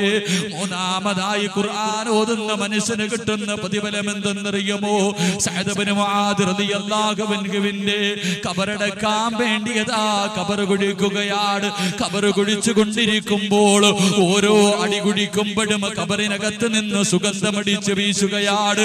വല്ലാത്ത സുഗന്ധമാണ് പൊന്നുപോലെ. എടാ, നിനക്ക് വേണ്ടി ഖബർ കുഴിക്കുന്ന മനുഷ്യന് പറയണം, ഈ ഖബറിനകത്ത് നിന്ന് വല്ലാത്ത സുഗന്ധമാണ്. എന്തൊരു സുഗന്ധമാണ് ഖബറിൽ നിന്നടിച്ച് വീശുന്നത്. സഅദ് ഇബ്നു മുആദ് റളിയല്ലാഹു അൻഹുവിനെ ഖബറടക്കാൻ ഖബർ കുഴിച്ചു കൊണ്ടിരുന്ന മനുഷ്യനുണ്ടല്ലോ, ഖബറിൽ നിന്ന് ഒരു പിടി മണ്ണ് വാരി തന്റെ മടിയിൽ വെക്കുകയാണ്. ഒരു പിടി മണ്ണെടുത്ത് തന്റെ മടിയിൽ വെക്കുകയാ. വീട്ടിലേക്ക് ഖബറടക്കിയിട്ട് നടന്നു പോവുകയാണ്. മഹാനായ ഇബ്നു ഹജർ തങ്ങൾ പഠിപ്പിക്കുകയാണ്, ആ മനുഷ്യനതാ വീട്ടിലേക്ക് കടന്നു ചെന്നിട്ട് തന്റെ കരയിലിരിക്കുന്ന മണ്ണങ്ങോട്ടെടുത്തു നോക്കുകയാണ്. അവിടുന്ന് നോക്കുമ്പോ ആ ചെറുപ്പക്കാരനായ സഹാബിക്ക് വേണ്ടി കുടിച്ച ഖബറിലെ മണ്ണുണ്ടല്ലോ, അത് കസ്തൂരിയായിരിക്കുകയാണ്. ആ മനുഷ്യനതാ പാതിരാത്രിയിൽ സ്വപ്നം കാണുകയാണ്. മഹാനായ സഅദ് ഇബ്നു മുആദ് റളിയല്ലാഹു അൻഹുവിനെ ആ ഖബർ കുഴിച്ച മനുഷ്യന് സ്വപ്നം കാണുമ്പോൾ അവിടുന്ന് ചോദിച്ചു, സഅദേ, നീ മരിച്ചപ്പോ ആകാശവും ഭൂമിയും പൊട്ടിക്കരഞ്ഞല്ല സഅദേ? നിന്റെ മയ്യത്ത് ചുമന്നു കൊണ്ടുവന്നത് മലക്കുകളാണല്ലോ. നിന്റെ മയ്യത്ത് ഖബറടക്കാൻ കുഴിക്കുമ്പോ ആ ഖബറിൽ നിന്ന് സുഗന്ധമടിച്ചു വീശിയല്ലോ. ആ ഖബറിലെ മണ്ണ് പോലും കസ്തൂരിയായിരിക്കുന്നല്ലോ. ഇത്ര വലിയ മഹത്വം കിട്ടാർ സഅദേ എന്താ ചെയ്തതെന്ന് ചോദിക്കുമ്പോൾ മഹാനായ സഅദ് ഇബ്നു മുആദ് റളിയല്ലാഹു അൻഹു സ്വപ്നത്തിൽ പറഞ്ഞു കൊടുക്കുകയാ, ഞാൻ പിടിച്ച നോമ്പും ഞാൻ ഓതിയ പരിശുദ്ധ ഖുർആനിന്റെ പ്രതിഫലമാണെന്ന് പറയുമ്പോൾ എന്റെ പ്രിയപ്പെട്ട ചെറുപ്പക്കാരാ, അല്ലാഹുവിന്റെ തൃപ്തിക്ക് വേണ്ടി ഖുർആൻ ഓതാ തയ്യാറാകുമോരെ?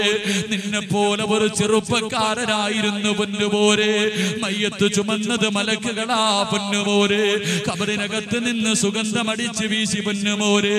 എന്റെ പ്രിയപ്പെട്ട പെങ്ങൾക്ക് എല്ലാവരെയും അറിയാം. ഏത് സീരിയൽ നടിയെ കുറിച്ച് ചോദിച്ചാലും എന്റെ പെങ്ങൾക്കറിയാം. ഏത് സീരിയൽ നിർത്തിയത് എവിടെയാണെന്ന് ചോദിച്ചാലും എന്റെ ഉമ്മയ്ക്കറിയാം. എന്തെല്ലാം കഥകൾ ചോദിച്ചാലും, ഏത് നോവലിനെ കുറിച്ച് ചോദിച്ചാലും, ഏത് സിനിമാ താരത്തെ കുറിച്ച് ചോദിച്ചാലും എന്റെ പള്ളത്തുള്ള പെങ്ങൾക്ക് പറയാ വല്ലാത്ത സന്തോഷമാണ്, പറയാൻ വല്ലാത്ത സന്തോഷമാ. പക്ഷേ എന്റെ പ്രിയപ്പെട്ട പെങ്ങളെ, നിനക്ക് വേണ്ടി ഒന്നും പറഞ്ഞില്ലെന്ന് നീ പരാതി പറയല്ലേ. ആരാണ് നഫീസത്തുൽ മിസ്രി എന്നറിയുമോ? അല്ലാഹുവിന്റെ പ്രവാചകൻ പഠിപ്പിക്കുകയാണ്. നഫീസത്തുൽ മിസ്രി റളിയല്ലാഹു തആല അൻഹയുടെ ചരിത്രം അറിയുമോ? നഫീസത്ത് മാലയൊന്നെടുത്ത് വെച്ചോതാൻ കഴിഞ്ഞിട്ടുണ്ടോ? നിന്നെ പോലെ ഒരു ചെറുപ്പക്കാരിയായിരുന്നു, നിന്നെക്കാളും സൗന്ദര്യമുള്ളവളാ, നിന്നെ പോലെ വികാരമുള്ളവളാ, പച്ചമാംസവും ശരീരവുമുള്ള പെണ്ണായിരുന്നു. നഫീസത്തുൽ മിസ്രി റളിയല്ലാഹു തആല അൻഹയുണ്ടല്ലോ, പരിശുദ്ധ ഖുർആൻ കേട്ടുകൊണ്ടിരിക്കുകയാണ്. ഖബറിനെ കുറിച്ചുള്ള ആയത്ത് ഓതുകയാണ്, അദാബിനെ കുറിച്ചുള്ള ആയത്ത് കേൾക്കുകയാണ്. തന്റെ വീട്ടിലേക്ക് പ്രഭാഷണം കഴിഞ്ഞ് മടങ്ങി പോവുകയാണ്. തന്റെ കൂരയ്ക്കകത്തേക്ക് കടന്നു ചെന്ന് അന്ന് വരെ നിസ്കരിച്ചു കൊണ്ടിരുന്ന സ്ഥലത്ത് നിന്ന് മുസല്ലയെടുത്തു മാറ്റുകയാണ്. മുസല്ലയെടുത്ത് മാറ്റിയിട്ട് വീടിന്റെ മൂലയിലേക്ക് കടന്നു ചൊല്ലുകയാണ്. മണ്ണ് കുഴിക്കുന്ന ആയുധം എടുത്തു കൊണ്ടുവരികയാണ്. വീടിനകത്ത് നമസ്കരിച്ചു കൊണ്ടിരുന്ന സ്ഥലത്ത് ഖബർ കുടിക്കാൻ തുടങ്ങുകയാ. പൊന്നുമോളെ, ഇന്ന് വരെ ഖബർ കുടിച്ചിട്ടുണ്ടോ? ഇന്ന് വരെ ഖബർ കണ്ടിട്ടുണ്ടോ? ഇന്ന് വരെ പള്ളിക്കാട്ടിൽ പോയിട്ടുണ്ടോ? അവിടെ പോകേണ്ടവളാണെന്ന് നിനക്ക് വിചാരമുണ്ടോ? നിന്നെ പോലെ ഒരു പ്രിയപ്പെട്ട പെങ്ങളുണ്ടല്ലോ, വീടിനകത്ത് ഖബർ കുടിക്കുകയാണ്. ദിവസങ്ങൾ കടന്നു പോവുകയാണ്. രാവിലെ മുതൽ വൈകുന്നേരം വരെ നോമ്പ് പിടിച്ചിട്ട് പാതിരാത്രികൾ മുഴുവനും ആരും അറിയാതെ വീടിനകത്ത് ഖബർ കുടിച്ചു കൊണ്ടിരിക്കുകയാണ്. ഖബറിന്റെ പണി എങ്ങോട്ട് പൂർത്തിയാകുമ്പോൾ നഫീസത്തുൽ മിസ്രി റളിയല്ലാഹു തആല വീടിന്റെ വെളിയിലേക്ക് ഇറങ്ങുകയാണ്. കുളിച്ചു ശുദ്ധിയാവുകയാണ്. വീടിനകത്തേക്ക് കടന്നു വരികയാണ്. നമസ്കരിക്കാറുള്ള മുസല്ല എടുക്കുകയാണ്. വിളക്കെടുത്തങ്ങോട്ട് മാറ്റിവെക്കുകയാണ്. തനിക്ക് വേണ്ടി കുടിച്ചിട്ട ഖബറിനകത്തേക്ക് ഇറങ്ങിയിരുന്നിട്ട് നഫീസത്തുൽ മിസ്രി റളിയല്ലാഹു തആല 10,000 റക്അത്തോളം നിസ്കരിക്കുകയാ. 10,000 റക്അത്തോളം സ്വന്തമായി ഖബർ കുഴിച്ച് ഖബറിനകത്തിറങ്ങിയിരുന്ന് നിസ്കരിക്കുകയാണ്.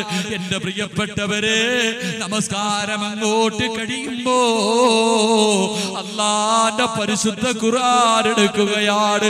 എന്റെ പ്രിയപ്പെട്ട പെങ്ങന്മാരുടെ വീട്ടിൽ അലമാരിയുടെ മുകളിൽ പൊടികടിച്ചിരിക്കുന്ന ഖുർആൻ, ഒന്ന് തുറന്നു നോക്കാത്ത ഖുർആൻ, ഒരു സൂറത്ത് പോലും ഓതാത്ത ഖുർആൻ, ഒരു 10 സൂറത്ത് പോലും ഹൃദയത്തിൽ കൊണ്ടു നടക്കാത്ത പെങ്ങള്, ഒരു യാസീനെങ്കിലും ഇന്നത്തെ ദിവസം ഓതാത്ത പെങ്ങള്, നഫീസത്തുൽ മിസ്രി റളിയല്ലാഹു തആല ഖബറിനകത്തിരുന്നിട്ട് 6000 പ്രാവശ്യം അലിഫ് ലാം മീം, അവിടെ മുതൽ മിനൽ ജിന്നതി വന്നാസ് 6000 പ്രാവശ്യമാ ഖത്തം തോതി തീർത്തത്. 6000 പ്രാവശ്യം ഖബറിനകത്തിറങ്ങിയിരുന്ന് ഓതി തീർക്കുകയാ. എന്റെ പള്ളത്തുള്ള പെങ്ങളെ, ഒരു പ്രാവശ്യമെങ്കിലും മോളെ നിന്നെ കൊണ്ട് ഓതി തീർക്കാൻ കഴിഞ്ഞിട്ടുണ്ടോ? പർദ്ദ ധരിച്ചുകൊണ്ട് മുസ്ലിം എന്ന് പറഞ്ഞ് എന്റെ പ്രിയപ്പെട്ട പെങ്ങള് നടക്കുകയാണ്. മോളെ, എന്തിനാ നീ പർദ്ദ ധരിക്കുന്നത്? ഒരു ഖത്തം നിന്റെ ജീവിതത്തിൽ ഓതി തീർക്കാൻ കഴിഞ്ഞിട്ടില്ലെങ്കിൽ മുസ്ലിം എന്ന് പറഞ്ഞ് നടക്കല്ല പെങ്ങളെ. നഫീസത്തുൽ മിസ്രി റളിയല്ലാഹു തആല എന്നും നോമ്പുകാരിയാണ്. രാത്രി ഉറക്കമില്ല, നമസ്കാരവും ഖുർആനും ഓതിക്കൊണ്ടിരിക്കുകയാണ്. തന്റെ കുടുംബക്കാര് കടന്നു വരികയാണ്. അവിടെന്ന് പറയുന്നു, നഫീസ പട്ടിണി കിടക്കല്ലേ നഫീസ, ഒരു ദിവസമെങ്കിലും ആഗ്രഹാഹാരം കഴിക്ക് നഫീസ, ഒരു രാത്രിയെങ്കിലും ഒന്ന് ഉറങ്ങ് നഫീസ, ഇല്ലെങ്കിൽ നീ പട്ടിണി കിടന്ന് മരിച്ചു പോകുമെന്ന് പറയുമ്പോൾ എന്റെ പ്രിയപ്പെട്ട മുസ്ലിം പെണ്ണേ, നിന്നെ പോലെ ഒരു സുന്ദരിയായ പെണ്ണ് പറയുകയാണ്, 30 വർഷക്കാലമായി രാവിലെ മുതൽ വൈകുന്നേരം വരെ നോമ്പ് പിടിച്ച് അല്ലാഹുവിന് വേണ്ടി നമസ്കരിച്ച് ഖുർആൻ ഓതിയിട്ട് അല്ലാഹുവോട് ചോദിക്കുന്നത് രണ്ട് കാര്യമാ. എന്താ ചോദിക്കുന്നതെന്നറിയുമോ? പടച്ച റബ്ബേ, അസ്റായിലിനെ കണ്ടുമുട്ടുന്ന ദിവസം എന്നെ ഒരു നോമ്പുകാരിയാക്കണേ അല്ലാ. നിന്റെ ഖുർആൻ ഓതി എന്നെ മരിപ്പിക്കണേ റബ്ബേ. തന്റെ കുടുംബക്കാര് മടങ്ങി പോവുകയാണ്. ദിവസങ്ങൾ കഴിയുകയാണ്. തന്റെ മരണം അങ്ങോട്ടെടുക്കുകയാണ്. മരണത്തിന്റെ സമയമെത്തുമ്പോൾ നഫീസത്തുൽ മിസ്രി റളിയല്ലാഹു തആല വീടിന്റെ വെളിയിലേക്ക് പോയി കുളിക്കുകയാണ്. വളരെ സൂക്ഷ്മതയോടുകൂടി അവസാനത്തെ കുളിയാണ്. കുളിച്ചിട്ട് തന്റെ വീടിനകത്തേക്ക് കടന്നു വരികയാണ്. തനിക്ക് വേണ്ടി വാങ്ങി വച്ചിരിക്കുന്ന കഫൻ തുണി എടുക്കുകയാണ്.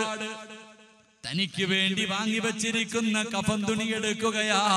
സ്വന്തമായിട്ട് കുടിച്ചിട്ട് ഖബറിന്റെ ഓരത്ത് പോയിട്ട് കാത്തു കിടക്കുകയാണ്. ആ അവസരത്തിൽ അതാ ആകാശത്തിന്റെ കവാടങ്ങൾ കീറി മുറിച്ചുകൊണ്ട് മലക്കുൽ മൗത്ത് അസ്റായീൽ അലൈഹിസ്സലാം കടന്നു വരികയാണ്. പുഞ്ചിരിക്കുന്ന മുഖത്തോട് സലാം പറഞ്ഞ് സ്വീകരിക്കുകയാണ്. ഒന്നാമത്തെ ആഗ്രഹം സാധിച്ചിരിക്കുകയാണ്. ഇസ്രായേലിനെ കണ്ടുമുട്ടുന്ന ദിവസം നോമ്പുകാരിയാണ്. മരിക്കുന്ന ദിവസം നോമ്പുകാരിയാണ്. ഇസ്രായേൽ അലൈഹിസ്സലാം വീടിനകത്തേക്ക് കടന്നു വന്നിട്ട് നഫീസത്തുൽ മിസ്രി റളിയല്ലാഹു തആല അൻഹയുടെ റൂഹ് അങ്ങോട്ട് പിടിക്കാൻ തുടങ്ങുകയാ.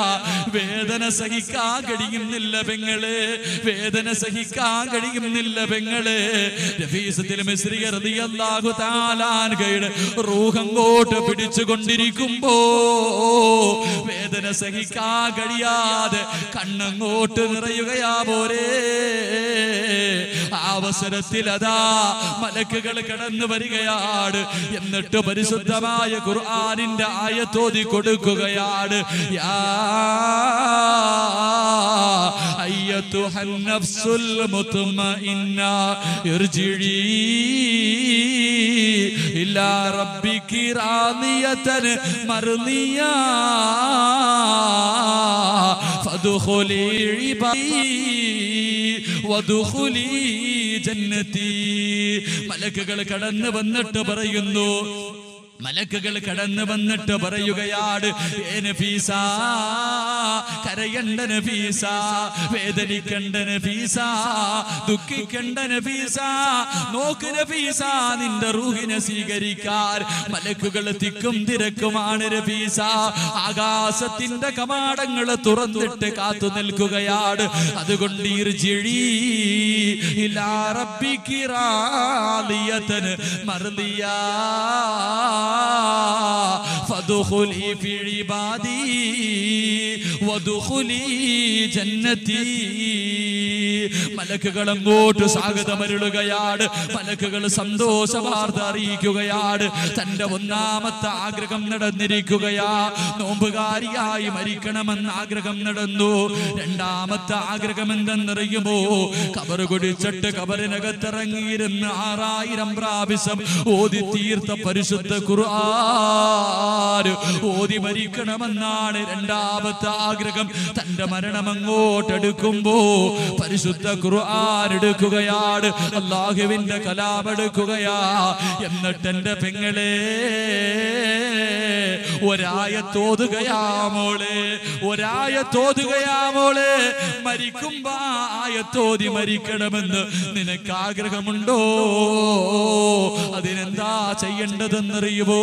ഇന്ന് വീട്ടിലേക്ക് മടങ്ങി പോകടേ, ഒന്നുമെടുത്തിട്ട് പരിശുദ്ധ ഖുർആൻ എടുത്തിട്ട് അതിന്റെ മുകളിലിരിക്കുന്ന പൊടി തുടച്ച് കളയണം. എന്നിട്ടൊരു സൂറത്തോദണം. എന്നിട്ട് 2 റക്അത്ത് നിസ്കരിച്ചിട്ട് അല്ലാഹുവേ,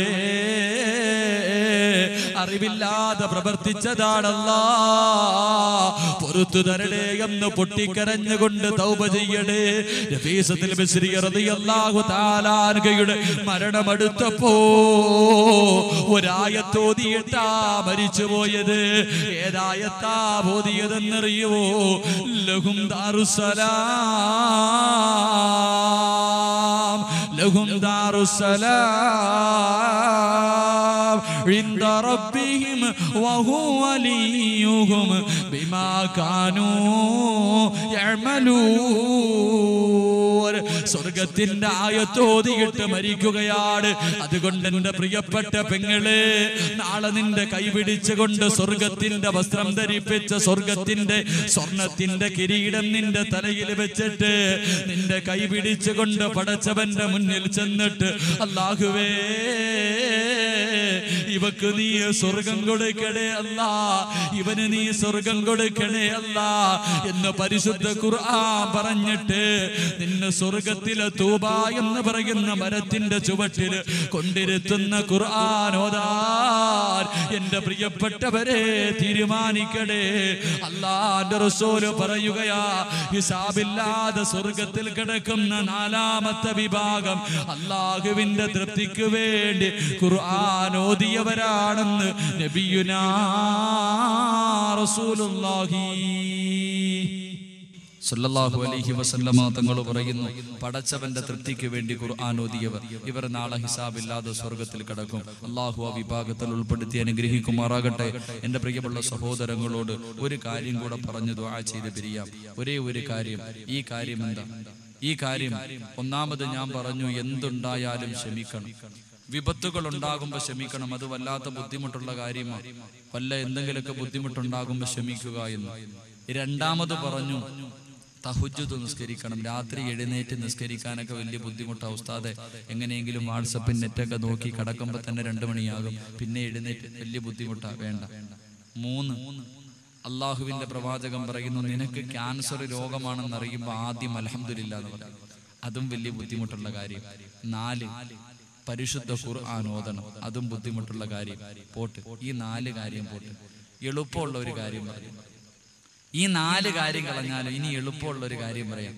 മഹാനായ റസൂലുള്ളാഹി സ്വല്ലല്ലാഹു അലൈഹി വസല്ലമ തങ്ങൾ പറയുന്നു, 5 വഖത്ത് നമസ്കാരത്തിന് ശേഷം ഒരു ദിക്ർ പറഞ്ഞ നാളെ ഹിസാബില്ലാതെ സ്വർഗത്തിൽ കടക്കാൻ കഴിയുമെന്ന് നബിയുനാ റസൂലുള്ളാഹി സ്വല്ലല്ലാഹു അലൈഹി വസല്ലം.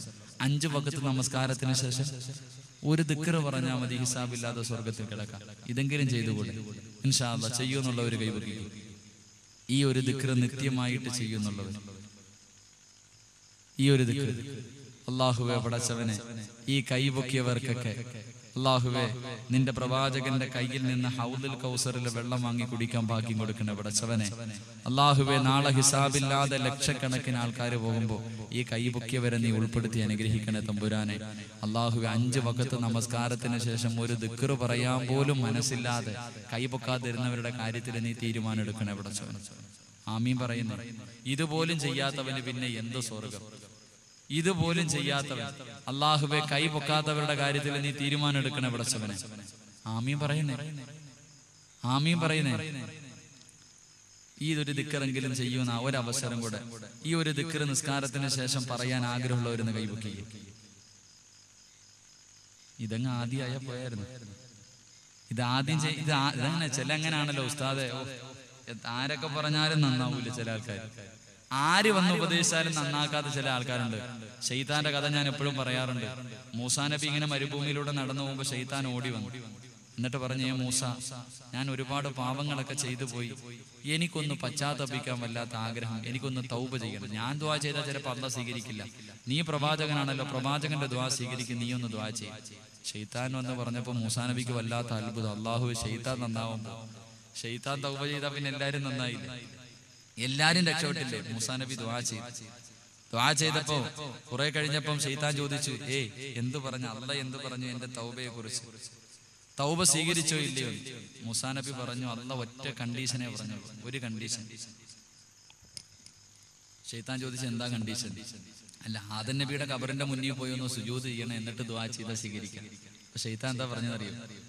എന്താ പൊന്ന് ചങ്ങാതി, അല്ലാഹ് നേരിട്ട് എന്നോട് പറഞ്ഞ് ആദം ജീവിച്ചിരുന്നപ്പോ ഒന്നും ചെയ്യാം, അന്ന് ചെയ്തിട്ടില്ല, ഇനി മരിച്ചതിന് ശേഷം പണി നോക്കി പോകാൻ. അതുപോലെ ചില ആൾക്കാർ അങ്ങനെ ഉണ്ട്, അവർക്ക് എത്ര പറഞ്ഞാലും എന്തേലും അങ്ങോട്ട് ഇറങ്ങില്ല. പൊന്നു സിറാജ, നീ അല്ല നിന്റെ വാപ്പ കബറിനകത്തുനിന്ന് വന്ന് പറഞ്ഞാലും ഞാൻ കൈ പൊക്കൂല, നീ പൊക്കണ്ട. ചിലപ്പോ അവിടെ ചെല്ലുമ്പോ ഈ പൊക്കാത്തതിന്റെ പേരിലായിരിക്കും നിനക്ക് നരകം കിട്ടുന്നത്. അള്ളാഹു വിഭാഗത്തിൽ നിന്ന് കാക്കുമാറാകട്ടെ, അള്ളാഹു ഈമാൻ നൽകി അനുഗ്രഹിക്കുമാറാകട്ടെ. അതുകൊണ്ട് 10 മണി വരെയാണ് എന്റെ സമയം. അതുകൊണ്ട് ഇൻഷാ അല്ലാഹ് ഈ ദുആയും കൂടെ പറഞ്ഞ് സ്വർഗത്തിൽ ഒരു മരവും നട്ടിട്ട് നമുക്ക് ഇവിടെ എഴുന്നേറ്റ് പോകാം. അള്ളാഹു ഭാഗ്യം നൽകി അനുഗ്രഹിക്കുമാറാകട്ടെ. ഒരു കാര്യം കൂടെ എനിക്ക് പറയാനുള്ളത്, ഒരു 10 മിനിറ്റ് ഞാൻ സംഘാടകരോട് എക്സ്ട്രാ ചോദിക്കുകയാണ്. ഹാരിസിക്കായോടും യൂസഫിക്കായോടും ഒരു 10 മിനിറ്റ് ഞാൻ കൂടുതൽ ചോദിക്കുകയാണ്. ഒരു 10 മണിക്ക് നിർത്തണമെന്ന് പറഞ്ഞു. ഒരു കാര്യമെങ്കിലും ഞാൻ പറയാതെ പോയാ ഇവിടെ കഴിഞ്ഞ വർഷം വന്നപ്പോഴും ഞാനൊരു കാര്യം പറഞ്ഞിട്ട് പോയി, ഈ വർഷം വന്നപ്പോഴൊരു കാര്യം പറഞ്ഞിട്ട് പോകാൻ ആഗ്രഹിക്കുക.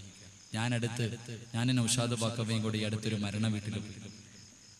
എന്റെ പ്രിയമുള്ള സഹോദരങ്ങളെ, എന്റെ മനസ്സിനെ ഏറ്റവും കൂടുതൽ സ്വാധീനിച്ചത്, ഒന്ന്, എന്റെ വാപ്പയുടെ മയ്യത്ത് നമസ്കരിച്ചത് ഒരു ഹാഫിളായിരുന്നു. അന്ന് മുതലേ ഹാഫിളിങ്ങളോട് എനിക്ക് വല്ലാത്ത ഇഷ്ടമാണ്. എന്റെ മോനെ ഹാഫിളാക്കണമെന്ന് വല്ലാത്ത ആഗ്രഹം. ഞാനിങ്ങനെ കഅബയിൽ ഉംറയ്ക്ക് പോയപ്പോ ഗാർ ഗുഹയിലേക്ക് 45 മിനിറ്റോളം കഷ്ടപ്പെട്ട് നടന്ന് സുഖമില്ലാതെ അതിന്റെ മുകളിൽ പോയി നോക്കിയപ്പോ എല്ലാവരും ആ ഗുഹയ്ക്കകത്ത് കയറി 2 റക്അത്ത് നിസ്കരിച്ചിട്ട് ദുആ ചെയ്യും. എല്ലാവരും സ്വർഗം ചോദിക്കും, ചിലർ ഈമാൻ കിട്ടി മരിക്കാൻ, ഇങ്ങനെ ഓരോ കാര്യങ്ങളാ ചോദിക്കണം. അപ്പൊ എന്റെ കൂടെ 5 പേരുണ്ടായിരുന്നു. ഞാൻ എല്ലാവരോടും ചോദിച്ചപ്പോൾ ഒരാൾ സ്വർഗം ചോദിച്ചു, ഒരാൾ ഈമാനോടുകൂടി മരിക്കണമെന്ന്, ഇങ്ങനെ ഒരുപാട് കാര്യങ്ങളാ ചോദിച്ചത്. അവര് എന്നോട് ചോദിച്ചു, ഉസ്താദ് എന്താ ചോദിച്ചത്? ഞാൻ എന്താ ചോദിച്ചെന്നറിയോ? അതിനകത്ത് പോയി 2 റക്അത്ത് നിസ്കരിച്ചിട്ട് അള്ളാഹിനോട് ആദ്യം ചോദിച്ചത്, പടച്ചവനെ, ഒരു ഹാഫിളായ മകനെ നീ എനിക്ക് നൽകണേ പടച്ചവനെ. എന്റെ മയ്യത്ത് നിസ്കരിക്കാൻ ഒരു ഹാഫിളായ മകനെ നീ എനിക്ക് നൽകണേ എന്ന് ഞാൻ അള്ളാഹിനോട് ചോദിച്ചു. ഇത് ചോദിക്കാനുള്ള കാരണം എന്താണെന്നറിയോ? എന്റെ പ്രിയമുള്ളവരെ, ഞാനും നൗഷാദ് ബാക്കവിയും കൂടെ ഞങ്ങൾക്ക് ഭക്ഷണം തരുന്ന, ഞങ്ങൾ 2 പേരും ഒരുമിച്ച് ജോലി ചെയ്തുകൊണ്ടിരുന്നപ്പോൾ ഞങ്ങൾക്ക് ഭക്ഷണം തന്ന ഒരു ചെറുപ്പക്കാരൻ, ഓട്ടോ ഓടിച്ച് ജീവിക്കുന്ന ഒരു പാവപ്പെട്ട ചെറുപ്പക്കാരന്റെ ഭാര്യ മരിച്ചു എന്നറിഞ്ഞിട്ട് ഞങ്ങൾ 2 പേരും കൂടെ കാണാൻ പോയി. ഞങ്ങൾ 2 പേരും കൂടെ കാണാൻ പോയപ്പോ ആ പ്രിയപ്പെട്ട ചെറുപ്പക്കാരൻ, 2 ആൺകുട്ടികളാണുള്ളത്. 13 വയസ്സുള്ള ഒരു മകൻ ഇർഫാൻ, 9.5 വയസ്സുള്ള സുഫിയാൻ എന്ന് പറയുന്ന 2 മക്കൾ. ഈ പ്രിയപ്പെട്ട ചെറുപ്പക്കാരൻ ഞങ്ങളുടെ മുന്നിലേക്ക് വന്നിട്ട്, ഉസ്താദെ, ഇതുപോലെ 2 മക്കളെ എനിക്ക് പ്രസവിച്ചു തന്നിട്ടാണല്ലോ എന്റെ ഭാര്യ മരണപ്പെട്ടു പോയത്. വളരെ അത്ഭുതം തോന്നി.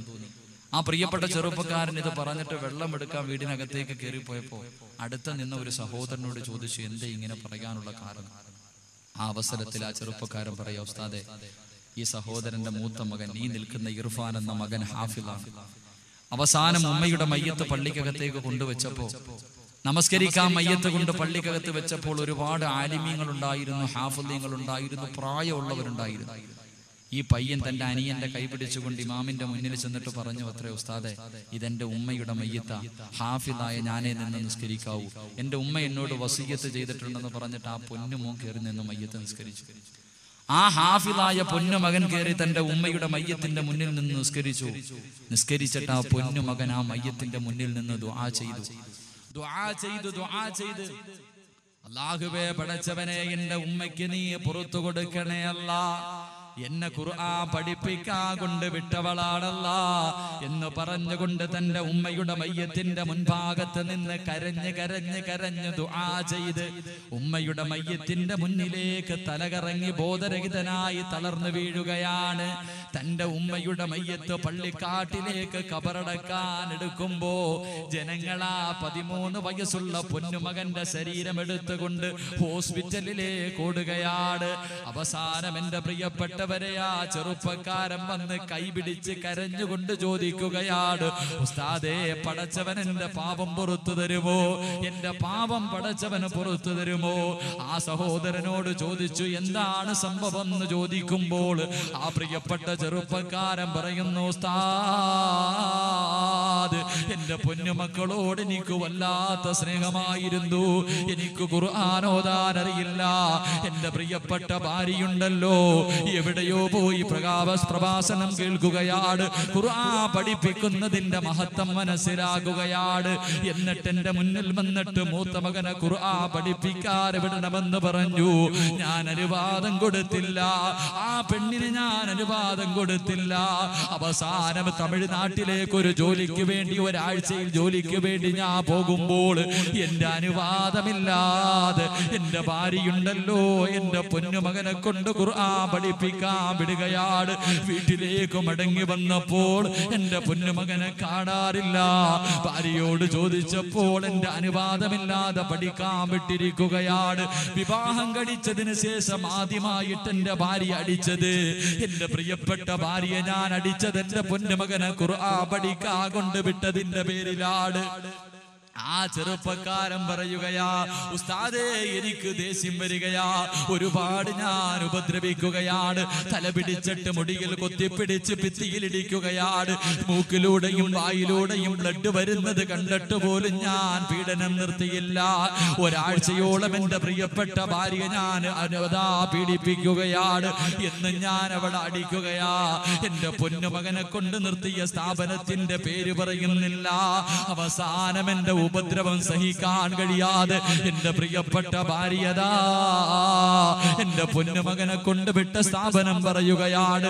വണ്ടിക്കകത്തേക്ക് മുടിയിൽ പിടിച്ച് ചവിട്ടി, അടിനാവിക്ക് ചവിട്ടി വണ്ടിക്കകത്തേക്ക് എന്റെ പ്രിയപ്പെട്ട ഭാര്യയെ വലിച്ചു കയറ്റിയിട്ട് ഞാനതാ പൊന്നുമകൻ പഠിക്കുന്ന സ്ഥാപനത്തിന്റെ മുന്നിലെത്തുകയാണ്. അവസാനമുണ്ടല്ലോ എന്റെ പൊന്നുമകന്റെ കൈ പിടിച്ചിട്ട് വലിച്ചുകൊണ്ട് സ്ഥാപനത്തിൽ നിന്ന് വെളിയിലേക്ക് ഇറങ്ങി വരുമ്പോൾ ആ പൊന്നുമകൻ പറയുന്നു, ഉപ്പാ,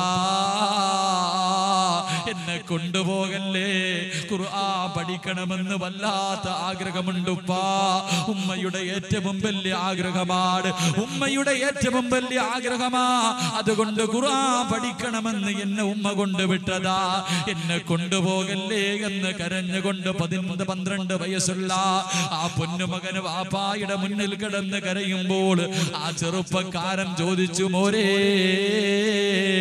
എന്തേടാ നിന്റെ ഉമ്മ ചാവാൻ പോവുകയാടോ, എന്തേ നിന്റെ ഉമ്മ മരിക്കാൻ പോവുകയാടോ എന്ന് തന്റെ പൊന്നുമകനോട് ചോദിക്കുമ്പോ ആ 12 വയസ്സുള്ള ഇർഫാൻ എന്ന പൊന്നുമകൻ പറയുകയാണ്, വാപ്പാ, ഇന്ന് വരെ വാപ്പയോട് പറയാത്ത ഒരു സത്യമുണ്ട്, ഇന്ന് വരെ ഉപ്പയോട് പറയാത്ത ഒരു സത്യമുണ്ട്. ഉമ്മയ്ക്ക് ബ്ലഡ് ക്യാൻസറാണ്, ഉമ്മയ്ക്ക് ഇനി അധികം കാലം ജീവിക്കാൻ കഴിയില്ല. ഡോക്ടർ പറയുന്നത് ഞാൻ കേട്ടിട്ടുണ്ട്. ഉമ്മയുടെ മയ്യത്ത് ഉമ്മയുടെ മയ്യത്തൊരു ഹാഫിദ് നമസ്കരിക്കണമെന്ന് ഉമ്മാന് വല്ലാത്ത ആഗ്രഹമുണ്ടുപ്പാ. അതുകൊണ്ടാണ് എന്നെ മദ്രസയിൽ കൊണ്ടുവിട്ടത്. എന്റെ ഉമ്മാന്റെ മയ്യത്ത് ഞാൻ നമസ്കരിക്കണം, ഹാഫിദാകണം, എനിക്ക് വല്ലാത്ത ആഗ്രഹമാ. എന്നെ കൊണ്ടുപോകല്ലേ എന്ന് തന്റെ പൊന്നുമകന് കാലിൽ പിടിച്ച് കരയുന്നത് കണ്ടപ്പോൾ ആ പ്രിയപ്പെട്ട സഹോദരന്റെ മനസ്സലിയുകയാ. തന്റെ പൊന്നുമോനെ പഠിക്കാൻ വിട്ടിട്ട് മടങ്ങി വരികയാണ്. തന്റെ ഭാര്യ ക്യാൻസർ പിടിച്ചിട്ട് 3.5 വർഷമായി. തന്റെ ഭർത്താവിനോട് പറഞ്ഞിട്ടില്ല. തന്റെ മൂത്ത മകനെ വിളിച്ചിട്ടടാ, എന്റെ മയ്യത്ത് നമസ്കരിക്കാൻ ഒരു ഹാഫിദ് വേണം മോനെ. നിന്റെ ഉപ്പാന് ഖുർആൻ ഓതാൻ അറിയില്ലടാ, എനിക്ക് ഖുർആൻ ഓതാൻ അറിയില്ലടാ. എന്റെ മയ്യത്ത് നിസ്കരിക്കാൻ നീ ഹാഫിദാകണമെന്ന് പറഞ്ഞ മകനെ പഠിക്കാൻ വിടുകയാണ്. തന്റെ ജ്യേഷ്ഠൻ വീട്ടിലേക്ക് വരുന്നത് കാണുമ്പോൾ അനിയനും പഠിക്കാനുള്ള മോഹമുണ്ടാവുകയാണ്. രണ്ടാമത്തെ മകനെയും ഖുർആൻ പഠിപ്പിക്കാൻ വിടുകയാണ്. അവസാനം എന്റെ പ്രിയപ്പെട്ടവരെ, ആ ചെറുപ്പക്കാരൻ പറയുന്നു, ഉസ്താദ് എന്റെ ഭാര്യ മരിച്ചിട്ട് 7 ദിവസമേ ആയുള്ളൂ. എന്റെ പ്രിയപ്പെട്ടവള് മരിച്ചിട്ട് 7 ദിവസമേ ആയുള്ളൂ. ഇന്ന് ജുമാ കഴിഞ്ഞ് പള്ളിയുടെ വെളിയിലേക്ക് ഇറങ്ങുമ്പോ എന്റെ ഈ 2 മക്കളുണ്ടല്ലോ, എന്റെ കൈ പിടിച്ചുകൊണ്ട് ഉമ്മയുടെ ഖബറിനടുക്കലേക്ക് പോവുകയാണ്. ഉമ്മയുടെ ഖബറിനടുക്കലേക്ക് 2 മക്കളും കൂടെ വാപ്പാന്റെ കൈ പിടിച്ചു കൊണ്ടുപോയിട്ട് ഉമ്മയുടെ ഖബറിന്റെ ഭാഗത്ത് നിന്ന് ഖത്തം തീർക്കുകയാണ്. അല്ലാഹുവിന്റെ പരിശുദ്ധമായ ഖുർആൻ 7 ദിവസം കൊണ്ട് ആ ഹാഫിലായ 13 വയസ്സുള്ള പൊന്നുമോനുണ്ടല്ലോ, ഉമ്മയുടെ ഖബറിലേക്ക് 4 ഖത്തമാ ഓതി തീർത്തത്. രണ്ടാമത്തെ 9.5 വയസ്സുള്ള മോനുണ്ടല്ലോ, അവന് 10 ജുസുവാ കാണാതെ പഠിച്ചത്. തന്റെ ഉമ്മയ്ക്ക് വേണ്ടി 7 ദിവസം കൊണ്ട് 1 ഖത്തമാ ഓതി തീർത്തത്. എന്നിട്ടും ഉമ്മാന്റെ ഖബറിന്റെ മുന്നിൽ നിന്ന് അല്ലാഹുവേ എന്റെ ഉമ്മയ്ക്ക് പുറത്തു കൊടുക്കണേ അല്ലാ എന്ന് പറഞ്ഞുകൊണ്ട് ദുആ ചെയ്യുന്നത് കാണുമ്പോൾ, ഉസ്താദേ എനിക്കും അങ്ങ് മരിച്ചാ മതി ഉസ്താദ്, എനിക്ക് ഖുർആൻ ഓതാൻ അറിയില്ലല്ലോ. എന്റെ മയ്യത്തി ഹാഫിളായ മക്കള് നമസ്കരിക്കുമല്ലോ, എന്റെ ഖബറിന്റെ ഭാഗത്തും ഈ മക്കള് വന്ന് ദുആ ചെയ്യുമല്ലോ.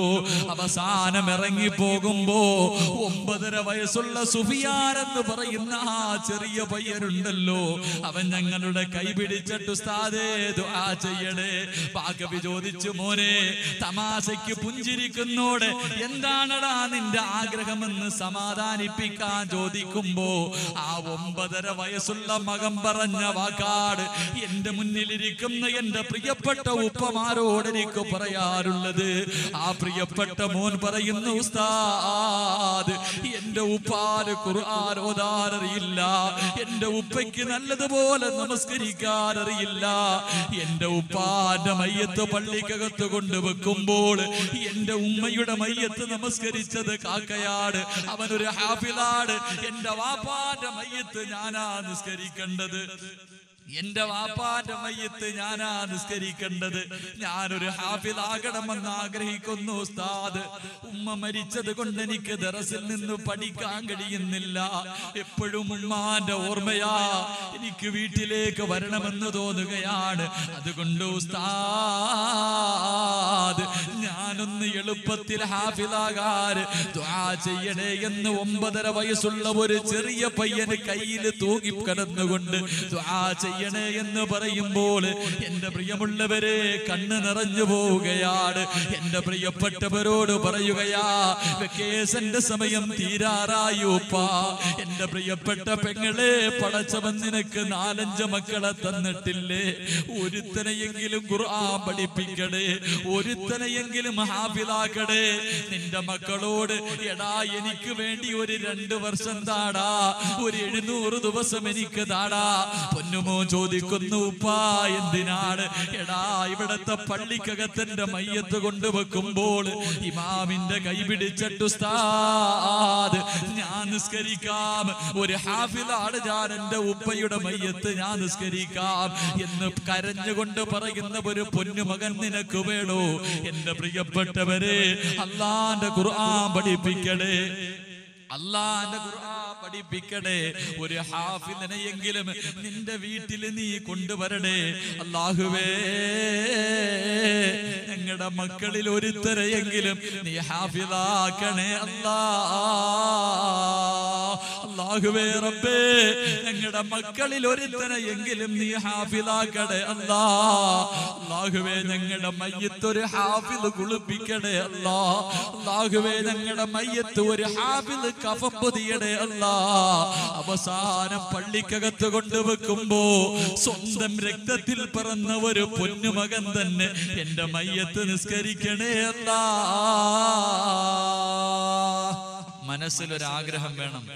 ഒന്നാമത്തെ ആഗ്രഹം അല്ലാഹുവേ മരിക്കുമ്പോ ഷഹാദത്ത് കലിമ ചൊല്ലി മരിക്കണം. രണ്ടാമതൊരാഗ്രഹം വേണം, ഒരു ഹാഫിള് മയ്യത്ത് നിസ്കരിക്കണം. മക്കളെ ഹാഫിളാക്കാൻ ആഗ്രഹമുള്ളവരെന്ന് കൈവക്കുക. ഈ കൂട്ടത്തിൽ മക്കളിൽ അല്ലാഹു നിങ്ങൾക്ക് തന്ന മക്കളിൽ ഹാഫിളാക്കാൻ എല്ലാവരും ഒന്നും കൈവക്കൂല. എല്ലാവർക്കും ഒന്നും ഹാഫിളാകാനും കഴിയില്ല. അല്ലാഹു തെരഞ്ഞെടുക്കുന്നവർക്ക് മാത്രമേ ഹാഫിളാകാൻ കഴിയൂ. അർഹമർ റഹീമായ പടച്ചവനെ, ഈ മജ്ലിസിൽ കൈവക്കിയവർ അല്ലാഹു അവരുടെ മക്കളിൽ ആരെയെങ്കിലും ഒരാളെ നീ ഹാഫിളാക്കണ പടച്ചവൻ. ഒരാളെയെങ്കിലും നീ ഹാഫിളാക്കണ പടച്ചവനെ. അല്ലാഹുവേ ഒരു ഹാഫിള് തന്നെ അവരുടെ മയ്യത്ത് നിസ്കരിക്കണ പടച്ചവനെ. അല്ലാഹുവേ ആരൊക്കെ കൈയൊഴിഞ്ഞാലും നീ അവരെ കൈയൊഴിയല്ലേ പടച്ചവനെ. ആരൊക്കെ കൈവിട്ടാലും നീ അവരെ കൈവിടല്ലേ പടച്ചവനെ. ആരൊക്കെ കളിയാക്കിയാലും നീ അവരെ കളിയാക്കല്ലേ പടച്ചവനെ.